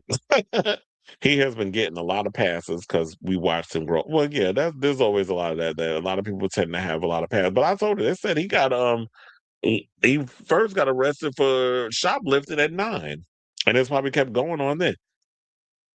When I see you 11. In an alternate universe, Fantasia is as popular of an artist as Screamifer and not a one-hit wonder. She's for the R&B. Oh, I love me some Fantasia. You put some Fantasia. I remember me and my friend Rodney used to be up in there singing all the Fantasia stuff because we were big old Fantasia head. I love Fantasia more than I like Screamifer. I mean, Screamifer Hudson got some good. She could sing down, and I like her vocals, but I was always a bigger fan of Tasia. So, you know. I was glad when she won American Idol. No matter what, she gonna stand by her husband. And you know what? There's a lot of people like that. So she gonna stand by, then let her stand by. And if it gets to a point where if this is true, what her father said, sometimes people gotta learn the hard way. Some people just be so drunk in love that they don't see what's really going on. And if they're okay with what it is and she wanna look the other way, or maybe she doesn't want to be aware, then that's her decision. That's how I see it. But anyway, hold on. Let's see. All right. Now we got more mess to report. More family dynamics. Let's talk about Twitch. Now, remember Stephen Twitch, boss? I forgot that it's been a while since he unalived himself. It was about 2022. I'm like, damn, it was that long ago? It was like almost over 3 years. Well, I guess 3 years, 2 months, if you want to be specific. But yeah, so his mother's coming out and going in on Allison Holker, which we did back in the day when the way she was acting after Twitch died. I always kind of side-eyed her in a lot of situations. I always felt like she kind of came across as very opportunistic and didn't probably love that man at all. But anyway, so his mother is coming out and saying that after she went and speaking of Valentine's, there's a lot of stuff going on Valentine's Day. Previous story was about Fantasia. Now with this one, excuse me, he said that Allison announced that she's engaged. And so Twitch's mother said that she has not been able to have contact with her grandkids since her son passed away, and is now taking Allison to court over the fact of all this drama going on. So just before Valentine's Day, Allison Holker, widow of the late Stephen Twitch boss, announced that she was engaged to her boyfriend, Adam Edmonds. But what should be a blissful era for anyone else has seemingly been overshadowed by yet another family feud behind the scenes 3 years after her husband's death. Boss, best known for being Ellen DeGeneres' sidekick on her TV show, and also I Know Him So You Think You Can Dance, was found unalive of a self-inflicted pow-pow wound in a Los Angeles motel at the age of 40 in December of 2022. Since then, Holker, 38, has attempted to pick up the pieces and care for their children, Maddox, 9, and Zaya, 6, as well as her daughter, Wesley, 17, whom Twitch had adopted and helped raise. 2 months after Twitch's passing, Holker released a memoir which people dragged her ass over. Thus far, my story of love, loss, and embracing the light. I wondered, was that ever a bestseller? Well, it's not mentioning it, so it probably wasn't. It probably was about as successful as Kevin Federline's book. Members of the Boss family, however, said they were blindsided by some of the claims she made about the late performer, and they alleged they were forced to sign an NDA prior to his funeral. Now the Daily Mail can exclusively reveal more accusations Holker faces, as unveiled in a scathing lawsuit filed by Twitch's mother, Connie Boss Alexander. She sought the court's intervention after she became fearful that her relationship with her grandkids would deteriorate and that she'd be faced with a permanent disrupted family bond. Now, in September 2025, Connie filed a petition for grandparent visitation against Allison, alleging her relationship with her grandkids had changed following her son's death, describing it as an unilateral and retaliatory decision by the dancer. Unfortunately, shortly following my son's passing, Allison refused to allow me or any other members of our family to communicate with or see the minor children. My hope is that the court can grant me limited grandparent visitation in a way that neither infringes on Allison's autonomy or disrupts their life. I believe it in the best interest of the children to continue to have a relationship with their father's family, especially now that he is no longer present in their lives, she stated in the filing. The 62-year-old went on to explain that Twitch was the primary point of contact connecting her with her grandkids, since she lives in Arizona and the kids live in California at the time.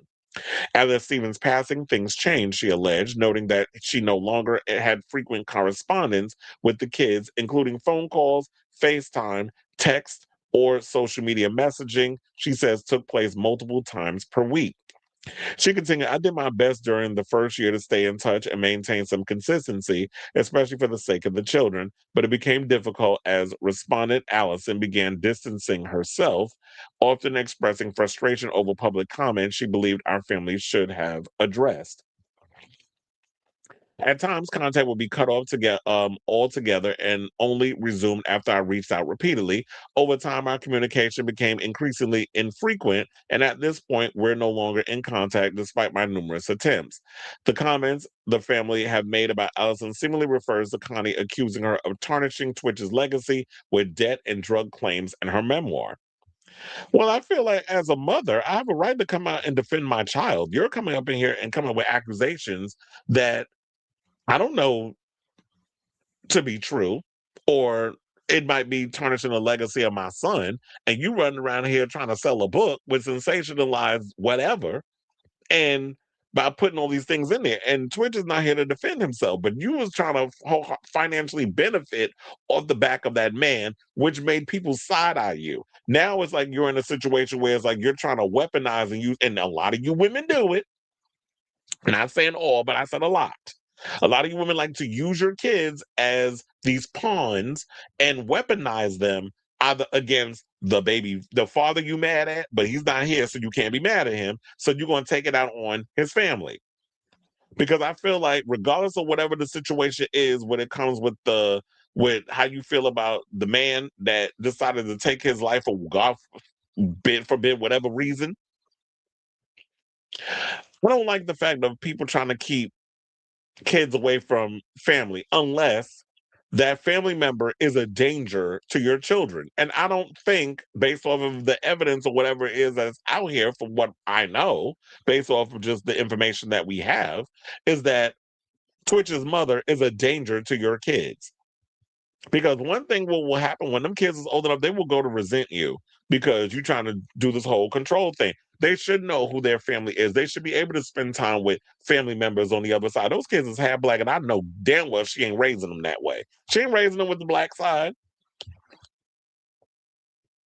So now they said that Allison argued that her mother-in-law was alleging what she's alleging wasn't true, and that she facilitated phone calls, FaceTime calls, and visits with Connie and the kids. Furthermore, the Dancing with the Stars alum said that she's even invited Connie to see the kids, and petitioner declined the invitation. Well, if there's any kind of evidence, since y'all want to talk about FaceTime and texting and all this other stuff, pull up the text. Make sure you use that in the courtroom, because if Connie has something where it's like trying to see the kids and putting text messages, the emails, or whatever the case is out there, and there was any kind of rebuttal, or you've been left on read, or whatever the case is, you could show that in court, and that'll be the proof that Somebody's lying. Now, in a filing from January 26, 2020, January 26, 2026, 12626. But Connie alleged that she was only invited to see the kids on 2 occasions in 2025 prior to her filing a petition. Once in February to read her son's her personal journals, and another time after Allison lawyer had informed her of the lawsuit filing. Allison, however, argued that she had invited Connie on numerous occasions, one of which was on Grandparents' Day in May of 2025 at Maddox's school. But Connie stated she couldn't take time off from work to attend, and also had numerous text and phone records as proof. But I'm like, if you want to invite me for the grandparents thing in May of 2025, maybe if you would let Connie know ahead of time, she probably would have been able to take the time off from work. But now she's saying she said she got numerous text and phone records. Okay, well, like I said before I read that line, that paragraph, show it in the courtroom. As seen in a text message sent by Allison, she wrote to Connie, "I've never hindered you from seeing the kids. Despite the continual public narrative to the contrary, the door has always been open to you anytime you want to visit." She continued, "I think it's also important to acknowledge that we've received no phone calls, FaceTime, text messages, emails, or any sort of invitation for the kids and me to see you in Arizona, which we are also happy to consider." Connor replied to the text message per the court document, "As I've shared from the beginning, you and your children have always been welcome to visit in Arizona. That has never changed. It was disappointing to receive a letter from your attorney stating that you've moved on and to learn of your relocation without any type of communication." Now, in Allison's response filing from February 2nd, 2026, she claimed Connie only called the kids once in 2025 prior to her filing a petition, and that it was on March 27th when she called to wish Maddox a happy birthday. She added, if Connie had called to speak to the children between April and September of 2025, the children will likely have told her about our move, as they were very excited about it and told everyone. At all times, Connie has had all the children's contact information, including my telephone number and email and my assistant's email and telephone number. Another argument that they could not come to terms with, is the day that Allison moved the family from California to Utah permanently. Public records show that Allison's former home in Studio City, California, a 6-bedroom, 7-bath, was sold in September of 2025 for $4.75 million, months after it was put up for sale in April. Connie argued that Allison did not inform her that she moved to Utah and that she only found out through her Instagram account in August of 2025, but did not know if it was permanent or a temporary move. Well, who the hell knows if they're going to be permanent as some spots? It's like, I just moved. But now, she said, I was unaware that Allison had purchased a permanent residence in Utah until attempts to personally serve her were made in September 2025 after the filing of my petition. At the time, I learned the respondent purchased a custom-built home in Alpine, Utah for approximately $5.5 million. Well, she paid more for the new house than she got money for the old house. Contrary to Allison's claims, public records reflect that the property was not acquired until July 3rd. She even threw shade at the price he purchased, noting that Allison can afford litigation. Allison maintains an affluent lifestyle, as evidenced by her purchase of a $5.5 million custom-built residence and her frequent international travel, which includes traveling on private jets and visiting 5-star hotels. Now, in Allison's reply from February 2nd, 2026, she clarified that she purchased a home in Utah in March of 2025, which was the new construction, and that she moved in June of 2025 after the kids completed the school year.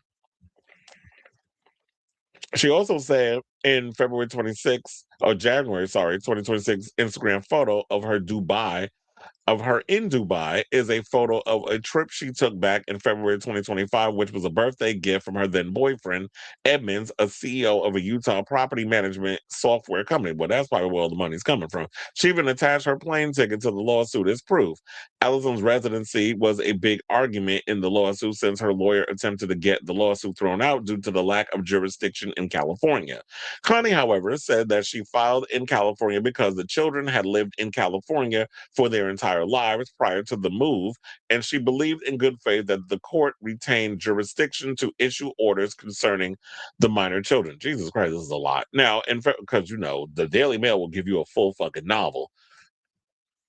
In February 11, 2026, filing a minute order filed after the court hearing, the California court dismissed the case for lack of jurisdiction. The court finds California lacks personal and subject matter jurisdiction over Allison and minor children and ordered the entire action dismissed. Then they said in February 2025, a GoFundMe was created by Stephen's uncle, Alan Boss, who stated the fundraiser was started to support the Boss family financial strain or moving forward with a legal exploration since they had a lot of unanswered questions surrounding his death. By December 2025, the Boss family also raised over 48 grand and shared an update that the contributions were going towards litigation, saying, quote, as we begin to bring 2025 to a close, we want to circle back and share our deep gratitude. We have been careful about sharing updates due to the sensitivity of our family members. Your contributions are supporting us in some legal inquiries that could not be handled without you. We are keeping this fund open and we can share updates with in the new year. We will. Now, I'm like, child, that was a mouthful. I'm like, let me see how long this damn article was, because I tell you one thing about Daily Mail, and I joke about this a lot on the show, they will sit and give you a whole damn novel when they talk about this shit. 6 minutes. Felt a little longer that I was reading that. But anyway, so this is a mess. This is unfortunate. Hopefully they work it out. And I hate the fact when kids get caught in the middle of family dynamics where they don't need to be. But hopefully y'all gonna have a better chance of communicating with each other and maintain some type of cordial relationship for the sake of the kids. But I'll definitely keep abreast of this story as it develops, because it seemed like Twitch ain't rested in peace. Even though, that people do say that bad things happen if you take your own life. But whatever, that's if you were like a staunch religious nutbag and believe all that crazy mumbo jumbo stuff. But anyway, so I say all this to say, what do you guys think of this story? I'll definitely, like I said before, keep you abreast of this crazy family messy story as it develops. But in the meantime, I definitely want to hear from y'all. Let me know what your thoughts are in the comments down below.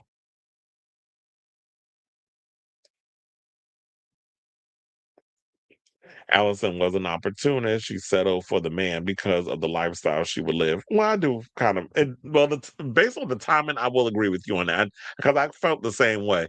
Connie may need to wait until those kids are of age to make decisions for themselves. Grandparents' rights. I was like, I never even knew that was such a thing. But that was news to me when I read it. But I'm like, yeah, apparently grandparents have rights to see their kids, I guess. I'm like, that's something I never heard of. All right, y'all. So now we're down to our final 4 topics. So before we get to our final 4, if you could please do me a solid and hit that like button if you haven't already. If you are new to the channel, hit that subscribe button, and also be sure to smash that notification bell so that way you know when we go live with a brand new episode of Chris Avalon Unfiltered. Also, if you want to become a member, we have memberships on the channel, so definitely do that.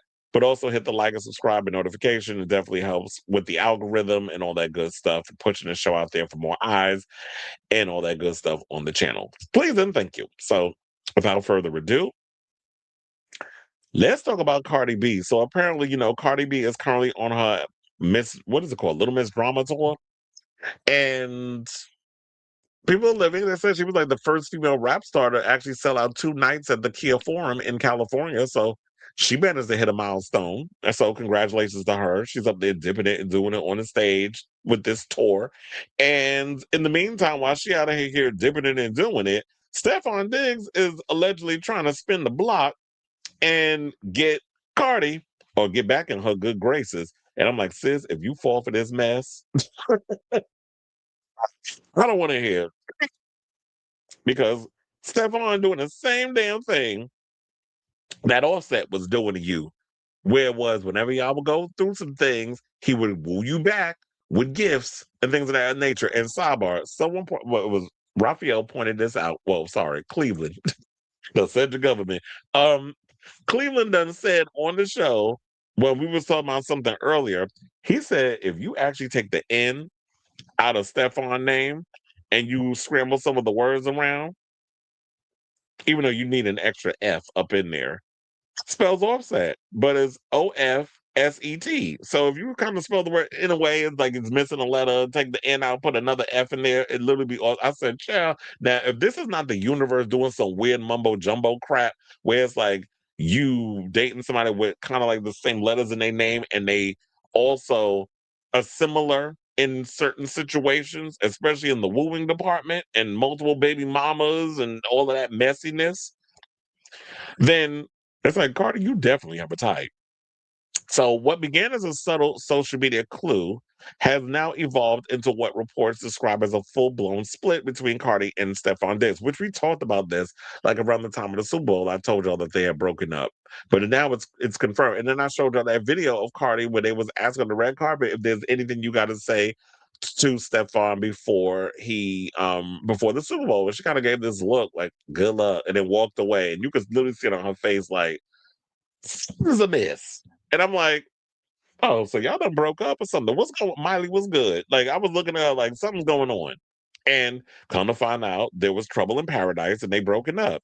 Now, the couple unfollowed each other during Super Bowl weekend, triggering speculation that something was wrong. Soon after, a planned high-profile post-game celebration was abruptly canceled. Because I did tell y'all that there was word that when she was going to be going to the Super Bowl that she had rented out a couple of suites. She had gotten some private planes, all this other stuff, was going to bring family members, Stefon's family, a bunch of other people, fly them in, and they were going to like hang out in the suites and stuff. And then it was going to be like this big after party that she was also going to be funding for him and was going to pull out all the stops. But now they have broken up. She was like, "Oh, fuck you! You gonna have to figure that out on your own." Maybe that's why the his team lost. Now, behind the scenes, according to an insider familiar with the situation, Diggs has been making dramatic overtures in an attempt to fix things. The 32-year-old wide receiver has reportedly sent Chanel items and even a $26,000 Rolex watch to the 33-year-old rapper, hoping the grand gestures might reopen communication. The response, however, has been cold. Well, she's been there. She's been through that. Offset was always doing the same damn thing. And for a while it was working until she finally got the best, her wings under her. And she was just like, oh no, you're not going to keep making me out here look like a fool. They said she's very, very upset with him. This is what a source told the U.S. Sun. Now, for now, she considers herself a single mother. She walked into that one because she had a baby in November with Stefon. And now it's February and y'all not together.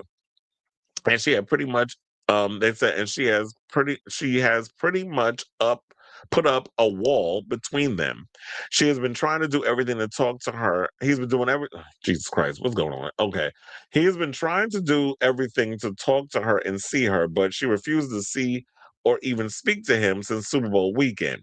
The couple welcomed the baby together in November, making the situation even more complex, while Diggs is said to have access to see their child still. Cardi reportedly does not wish to be present during those visits. She doesn't want to interact with him at all.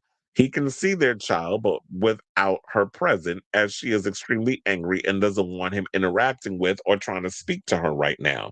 Also, he is not allowed to attend her shows now because she doesn't want any drama or potential issues, even though it's called the Miss Drama Tour.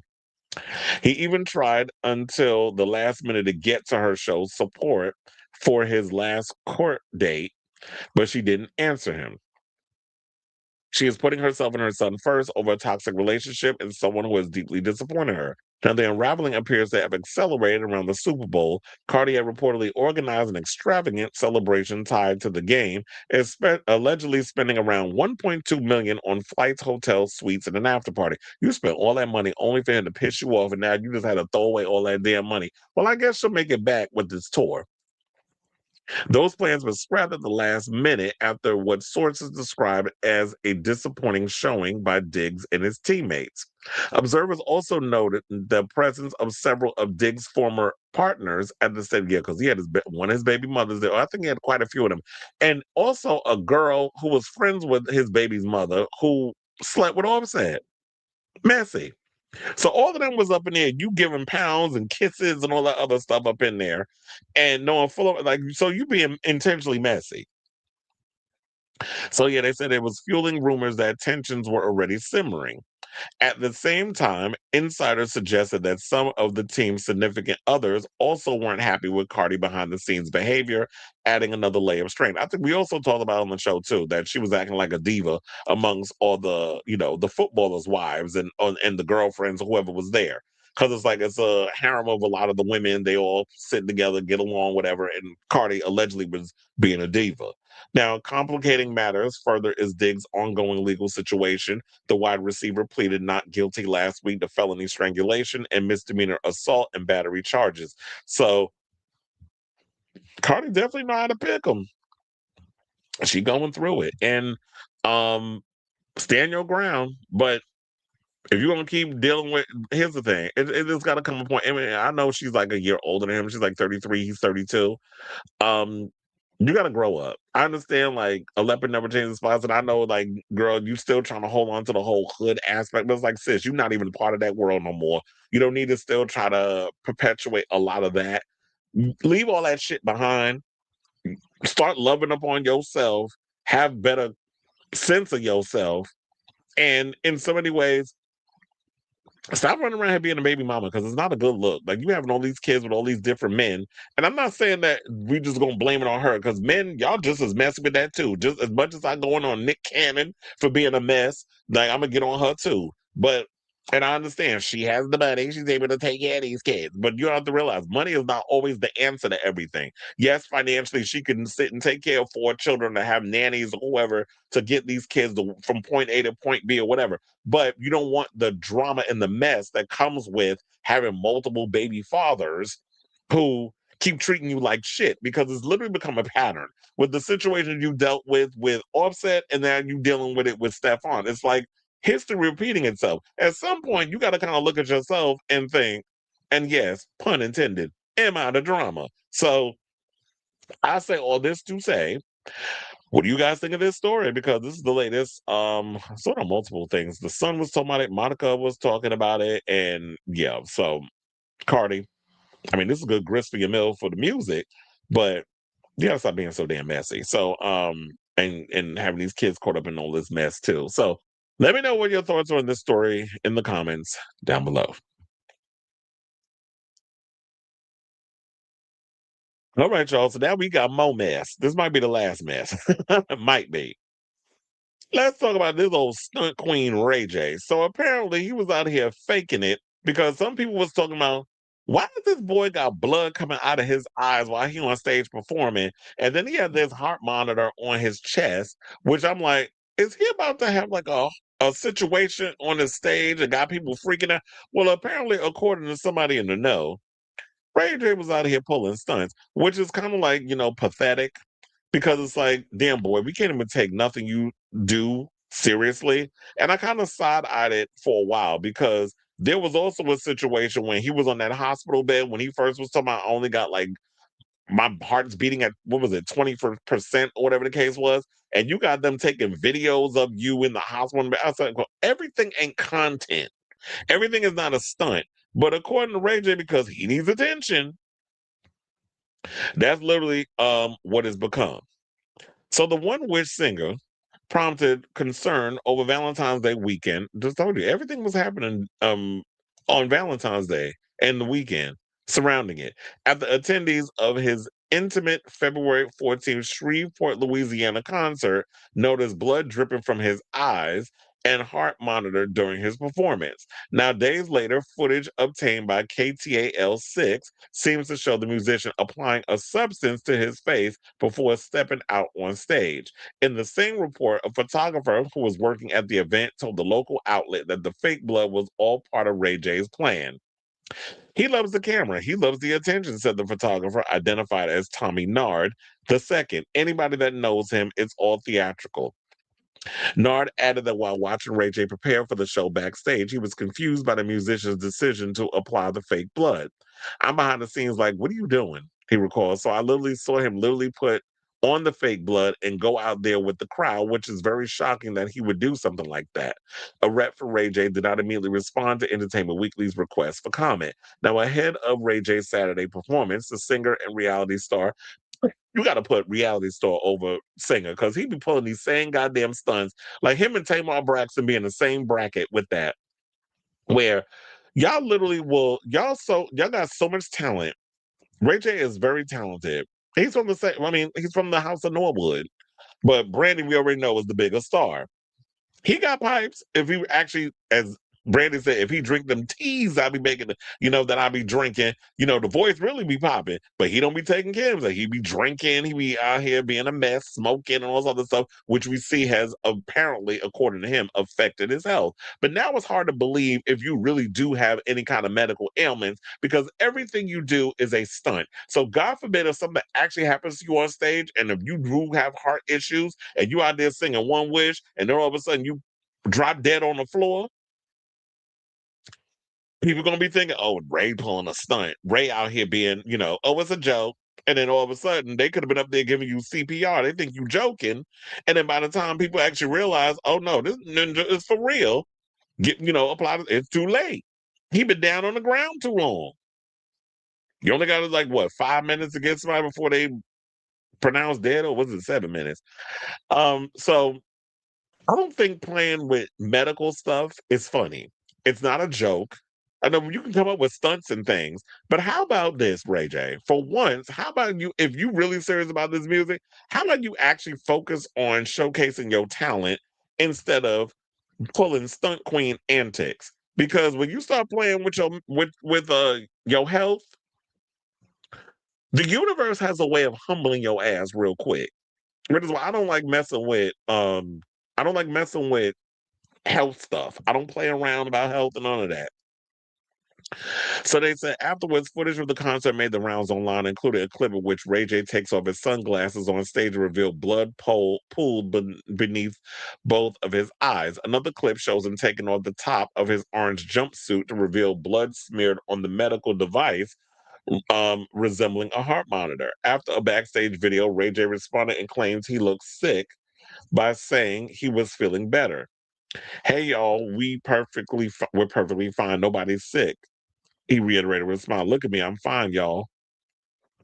Ray J, come get your Brandi, come get your brother. Please come get him. Now, 3 days after the performance, the singer's manager, Melinda Santiago, said in a statement to People, we all know Ray J has been under the weather, but all of my artists that work with me got to do their job, whether they are bleeding or not. This bitch didn't fix her mouth. I mean, even though we kind of found out it's a joke, I know you did not fix your mouth to say that. It was like, but all my artists that work with me got to do their job, whether they are bleeding or not. So you want your artists, if this is for real, you want them to just drop dead on the stage because they got to do the job? So, yeah, they said the Shocking Live show just came a month after the artist just made headlines when he announced that he has only 1 year left to live after being hospitalized for a severe case of pneumonia on January 6th, of all days. Ray J said his doctor prescribed him 8 different medications in an effort to prolong his life amid his ongoing heart issues. He told fans that his years-long struggle with drugs and alcohol has had a long-term effect on his health, claiming that the right side of his heart had turned black. Of that, in a January 25th Instagram post, he told his followers that he had almost died, adding, my heart's only beating like 25%. But as long as I stay focused and stay on the right path, everything will be all right. So now you're out here milking the fact that you got heart issues for the sake of your fans and freaking them out. A mess. So I got nothing else to say on this. It's just Ray J is out here being a damn clown per usual. But I have to say, what I do want to say is, what do you guys think of this story regarding Ray J being Ray J and just pulling stunts and shows per usual? So whatever your thoughts are on this story, let me know in the comments down below. All right, y'all. So now let's get to our second to the last topic. And let's talk about Lady Cooper. So apparently word on the curb it's not even word on the curb, it's actually official. That he has quit what is it, CBS over there at 60 Minutes after 20 years. But I got the real tea, according to Rob Shutter in a second. But let's get through this whole thing regarding of what he said is the reason why he's stepping down. I mean, I would think it has to do with the incompetent ass Barry Weiss over there just ruining CBS News and trying to turn it into this fascist network. Now, Anderson Cooper has confirmed news reports that he's leaving 60 Minutes on CBS after 20 years with the network. The news was first leaked to the media via the media newsletter Breaker. It reported that the insiders said Cooper has declined to renew his contract with CBS and that his show on Sunday was his last. Cooper later issues his own statement confirming his exit, saying being a correspondent for 60 Minutes at 60 Minutes has been one of the highlights of my career. I got to tell amazing stories and work with some of the best producers, editors, and camera crews in the business. For nearly 20 years, I've been able to balance my jobs at CNN and CBS, but I have little kids now, and I want to spend as much time with them as possible while they want to spend time with me. CBS later issued its own statement saying for more than 2 decades, Anderson has taken 60 Minutes viewers on journeys to faraway places, told us unforgettable stories, reported consequential investigations, and interviewed many prominent figures. We're grateful to him for dedicating as much of his life to this broadcast and understand the importance of spending more time with family. 60 Minutes will be here if he ever wants to return. So then, of course, they get into the whole Barry White situation. Although Cooper cites his family as the reason, his exit occurs a few months after the appointment of incompetent ass Barry Weiss as the CBS News editor-in-chief. Like Cooper, Weiss is, and just because she a part of the homosexual community don't mean that she's, on the right side of history. She's a queer journalist, author, and media entrepreneur. She landed the role of editor-in-chief of CBS News in October 2025 following a Paramount acquisition. Known for her criticism of woke culture and legacy media, she founded the Free Press, which was bought. She resigned from the New York Times in 2020, but I forgot who actually bought it from her. It might have been the Ellisons, which they actually went and hired her. Now, David Ellison, the CEO of the recently merged Paramount Skydance, which now owns CBS, appointed Weiss. Ellison is also a billionaire ally of Donald Trump. Many media commentators regard Weiss's appointment by Paramount Skydance as a way to appease Trump and boost right-wing voices on CBS, which is literally what has been happening because you see it in what they've been doing. They've been literally trying to turn it into like their own right-wing channel, similar to Fox News or News Nation and all that other stuff. But I'm like, that's not what CBS is. CBS is what it's always been. So now you're trying to turn a network and prevent actual news from being told, and you want to spew propaganda up in there and brainwash people. But it's been shown in the numbers. People have sort of been backing away. People have been longtime watchers of CBS have kind of been backing away. You've been seeing it a lot in the commentary and the videos and stuff they've been doing. And then I got another thing on who they talking about, which conservative pundit, I don't even know if we can call him conservative, is going to actually be over there gunning for it, or they're gunning to put him in a job. But I'm like, he going to leave YouTube and come over there to CBS? Well, we'll see. So they said Weiss time at CBS has been marked by controversy. Earlier this year, the network pulled a previously advertised news report on the White House administration's deportations to El Salvador. The reporter of the segment, Sharon Alfonsi, criticized the decision as political, which it turned out it was. And then also, we just had the recent thing where they prevented James Talarico's interview from Stephen Colbert, which they ended up putting on YouTube because they apparently think people who watch CBS don't know how to work the internet. Now, that one person, Paul Rudnick, went and said the following: thanks to Barry Weiss insisting that Trump can veto any 60 Minutes story, the great Anderson Cooper is leaving the show. Cooper is the opposite of Weiss. He's an experienced and qualified journalist. Weiss has hugged and kissed Trump in the Oval Office. That's who she is. Another person said, I knew Barry Weiss was going to destroy CBS. I just didn't know she could do it this quickly. Now, so yeah, they bring up the Stephen Colbert thing. Then there's Brendan Carr, who, runs the FCC and that whole drama. And, with the James Talarico thing. And so then, yes, here I came with this story. So Rob Shutter is reporting, apparently, the reason behind Anderson Cooper's deportation. They said that he wasn't pushed out and he didn't quit. So they said it's not a voluntary goodbye. Now, sources tell Naughty But Nice that under the network's new leadership, with editor-in-chief Barry Weiss taking an aggressively hands-on role, Cooper's working environment became increasingly untenable. Barry made it clear she wants a different tone. Every script was scrutinized, every edit questioned. It stopped feeling like trust and started feeling like a test. Another source is more direct, saying he didn't quit, he was pushed. When management makes it that uncomfortable, walking away is the only option left. Because I was sitting there like, he talking about little kids. First of all, Anderson, you was doing this shit for a long time and you wasn't having a concern of what I want to spend time with my children. When this is like the prominent time where you need to be spending time with your kids. I do think it's got to do with politics. But you know, they all try to wrap it up in this little PC little bow. And it's like, we all know that was the reason. Because I always believed from the beginning when he stepped out, I said, oh yeah, it was because of her. And the guy that's the head of the FCC and who they're cucking themselves to, the man in the White House, the president.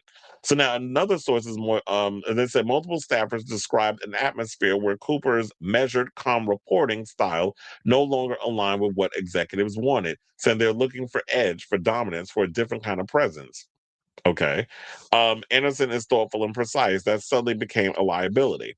Insiders say months of intensified oversight, second guessing, and internal friction left little room for compromise. Saying when your own newsroom feels like hostile territory, it's not really a choice. The message inside CBS is clear: a new era is underway, and it doesn't reward gentlemen.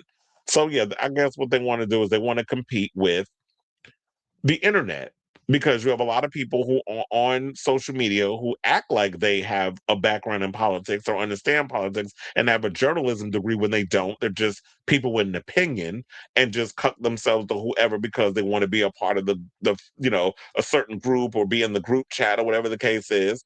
And to me, I guess what that is there's this rumor going around that it might be Joe Rogan. So there's Rob Shutter's also reporting that Barry is looking to hire Joe Rogan to work at 60 Minutes.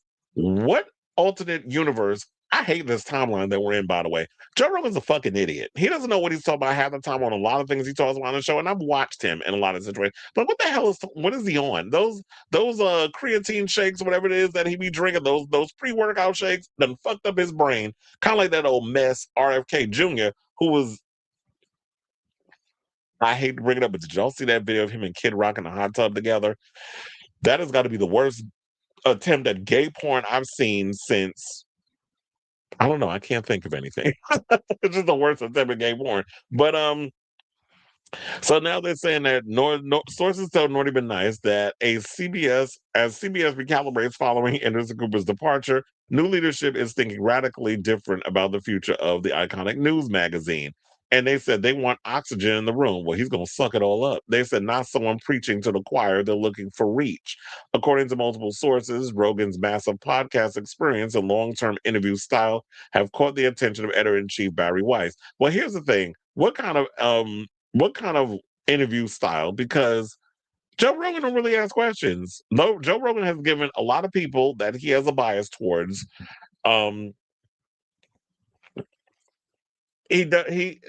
What's the word?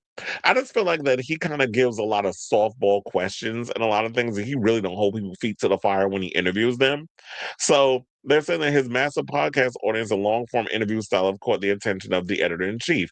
She respects disruptors. Joe built a global platform without legacy media. That matters to her. Well, why would you ask him to come over to legacy media then? He's built a global platform without it. I mean, once upon a time, he used to hold Fear Factor.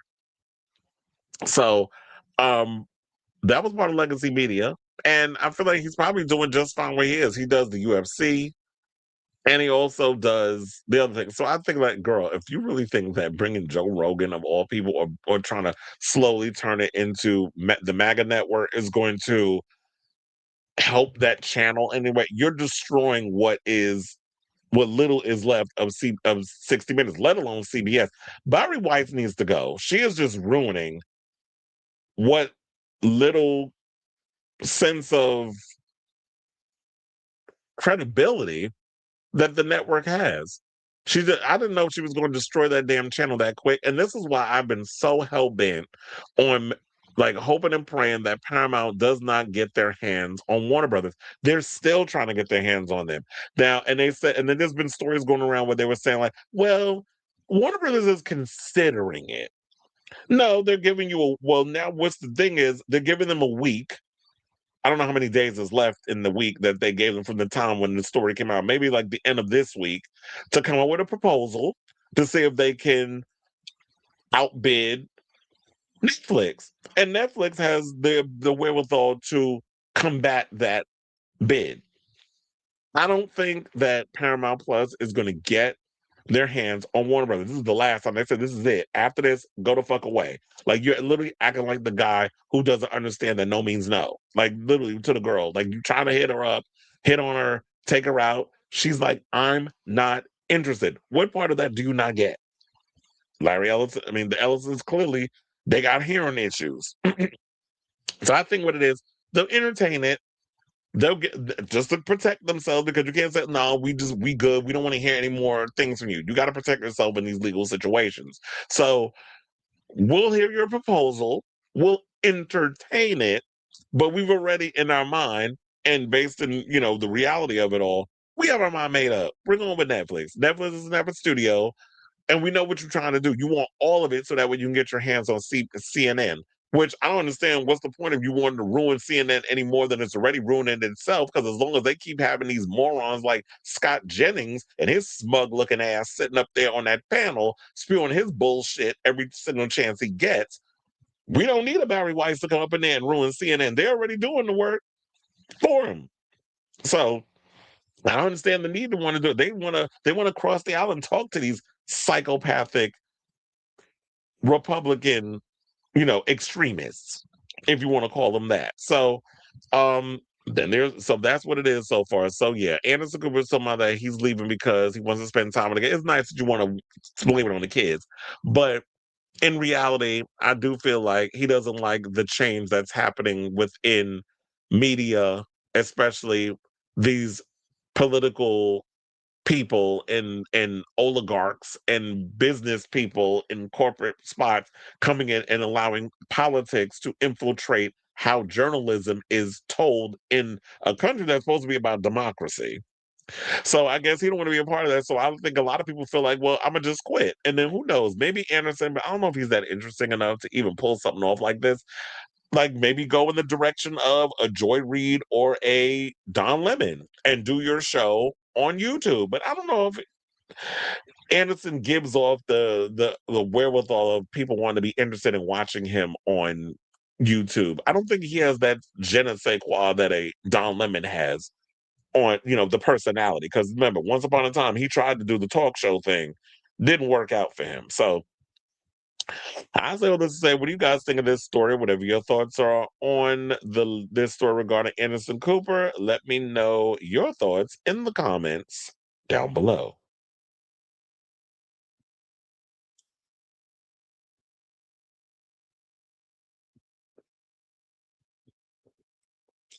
In 2020, CNN and NBC were my stations of choice when watching election coverage. In 2024 was ABC, CBS, and Fox.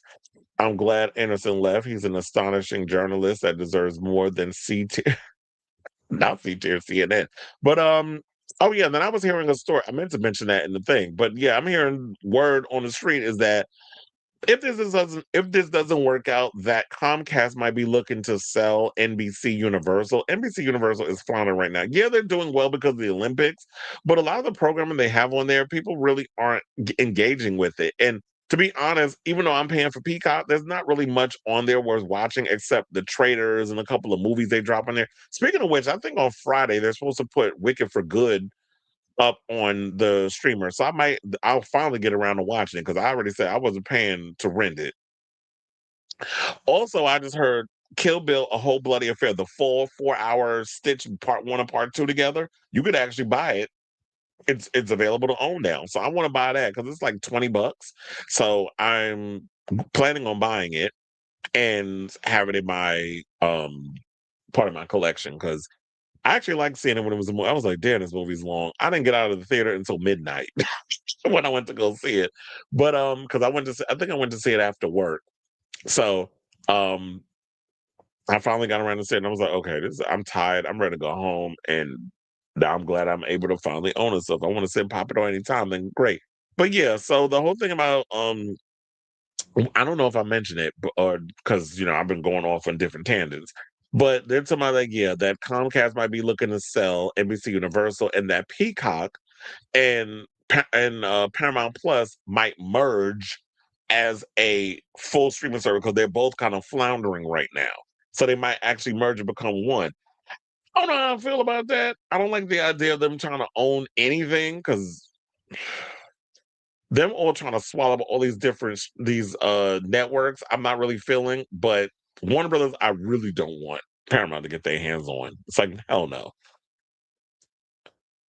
Joe Rogan, unlike the other bro podcasters, is the only one that hasn't regret the Trump vote and hasn't invited progressive voices. He's like the Megyn Kelly Mill. Yeah, and that's another thing too, is that and that's why probably why Barry's interested in him. Because Joe Rogan, he'll kind of straddle the fence when it comes to certain things Trump does. But the fact of the matter is he gets to personally text the president and the vice president and RFK Jr. and Elon Musk. So he's not gonna really go in on those people because he's in the club. Once he's one of those groupies that be on the outside that always want to be in the club with the elites. Now he's in there, he's compromised. So he's not gonna come in and act like, say like what have the regrets like Andrew Scholes and all these other people have come out and said, "Oh yeah, I regret giving him the platform and seeing like where the country has become and all this other stuff." Now, do I believe it from them other people? I'm still side on it because I'm like, y'all created the monster. Y'all tried to humanize this man over all the chaos that he was creating, full on well that he was a 30-something plus convicted felon. Y'all played it up and all other stuff, and now you want to sit and be like, "Oh yeah, I fucked up. My bad." I was like, no, that's not enough. Wallow in the shit is what I say. You made your bed, now lie in it.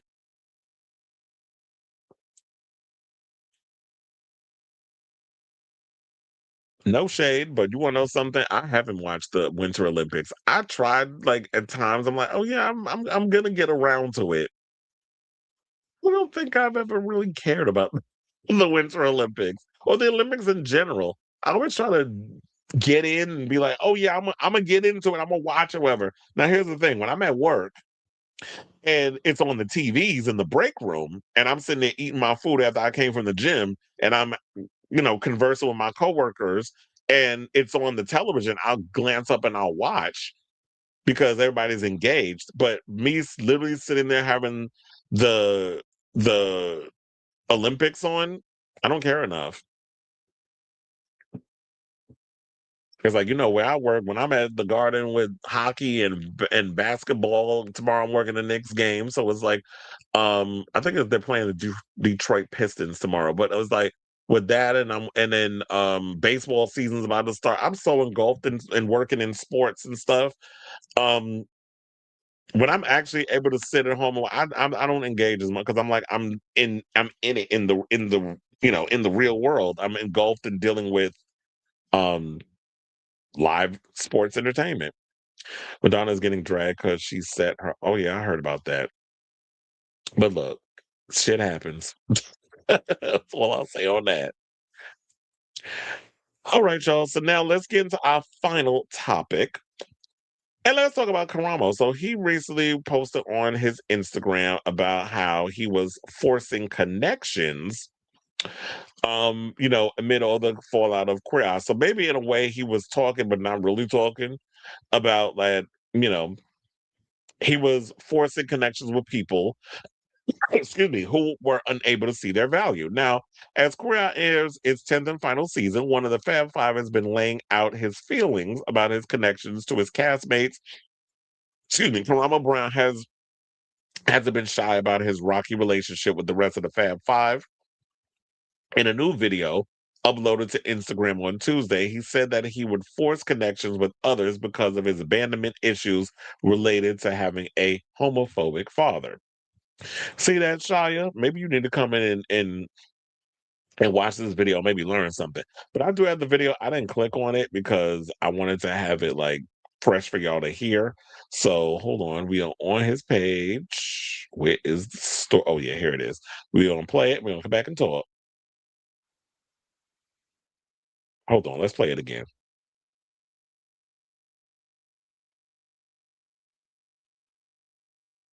Pharaoh, I don't know how we pronounced it last night, with some roasted carrots, some scallion. Good. That's real good. So if I can be vulnerable with y'all for a little bit, I grew up without having the love of my father. I know, right?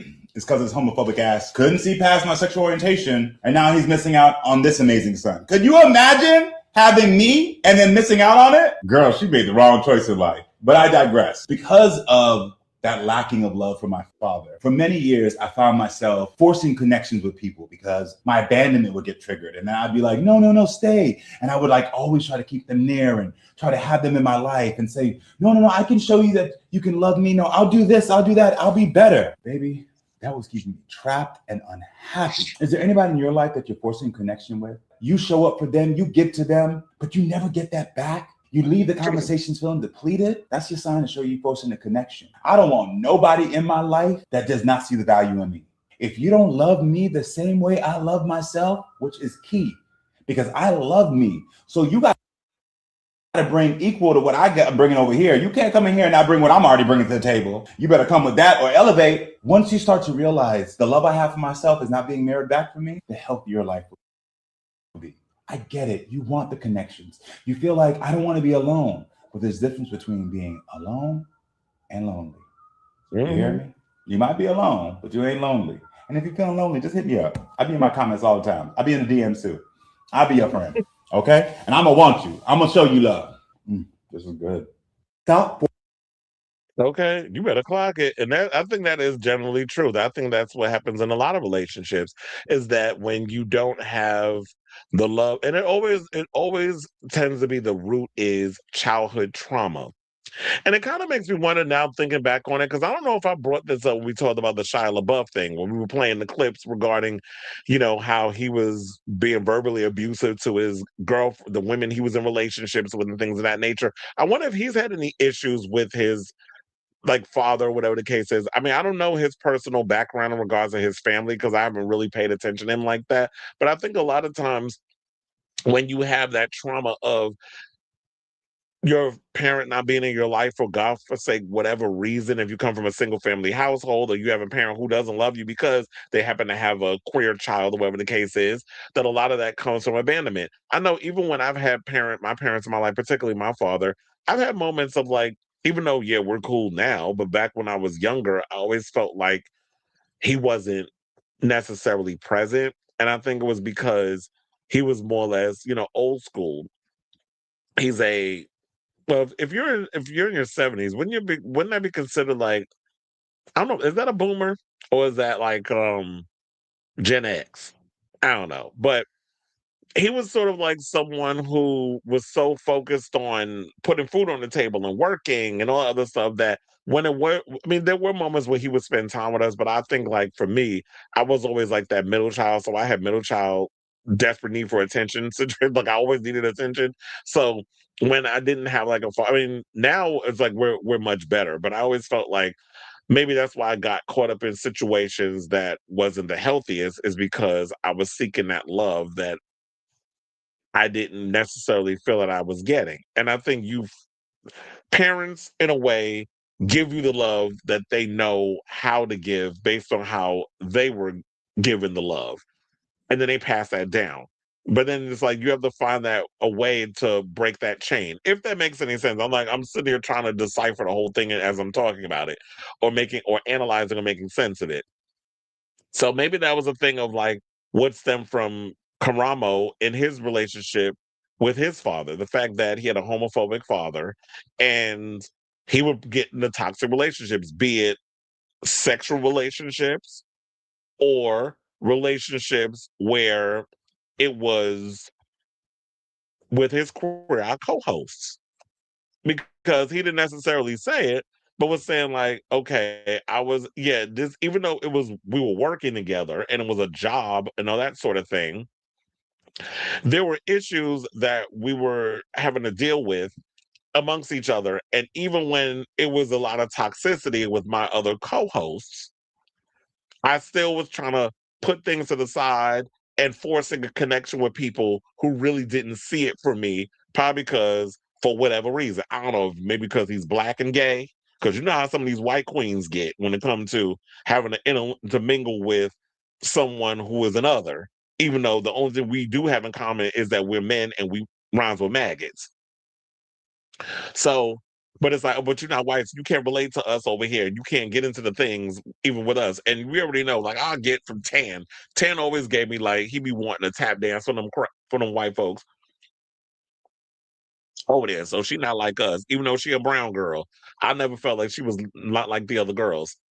I didn't particularly care for her. But then again, thinking about it that way, how does it explain like why Bobby Burke didn't get along with the cast as well? So we can't speak on his experience. All I can do is speak on what Karamo's talking about and him and analyzing what he was saying without necessarily saying it. Like, what are you implying? Like, in regards to that, like when you're saying like the relationship thing, are you also including the drama that you had to deal with your queer eye cast? But I guess for now, we're just going to have to speculate until he's ready to fully come out and speak on what had happened behind the scenes of that show that caused him to be like, to protect my mental health, I can't be dealing with you toxic assholes anymore. So I say all this to say, what do you guys think of this story regarding what Karamo had to say? Like, I definitely agree with him on top of that. Now, I wonder, since y'all was allegedly hating on Karamo over some of the advice, do y'all feel like that advice wasn't good enough? Not y'all, but remember the co-host allegedly what they heard on the hot mic is that they didn't like some of the advice he was giving. Well, there he was giving some good advice. So I definitely want to hear from y'all because that's like some deep thinking trauma from your childhood type mess you got to think about and with unpacking all of that and what he was insinuating in his Instagram video. So yeah, I definitely want to hear from y'all. Let me know what your thoughts are on this story in the comments down below.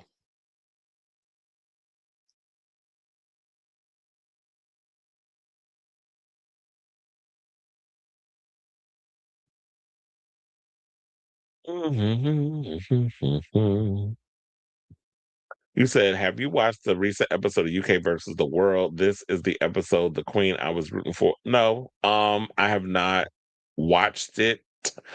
I'm definitely going to check it out tonight. Yeah, I didn't get around to it yesterday. I'm learning some other stuff. Trying to catch up on some other projects. But yeah, I mean some other shows and things. But yeah, I'm definitely gonna check it. You said yes, a 70-year-old would be a baby boomer if he was incarnated after World War II, then he is part of the baby boom. Okay, well, yeah, my grandfather was born in the 30s, not fertilized.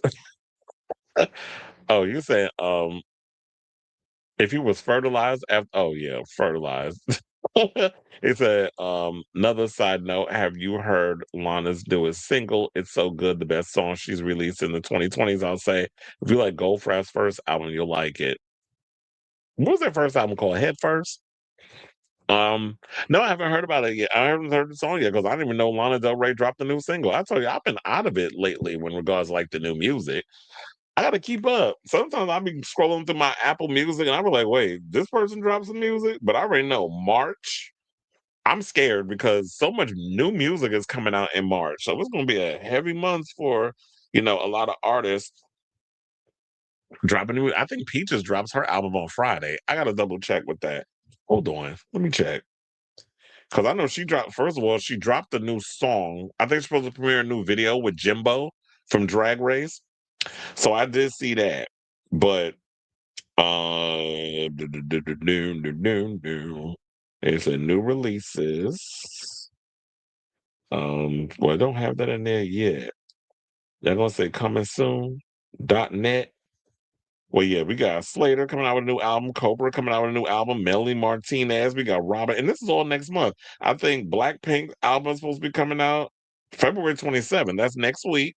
Peaches, No Lube, So Rude. When's that coming out? February, yep, 2 days. That's why I said I knew I was right.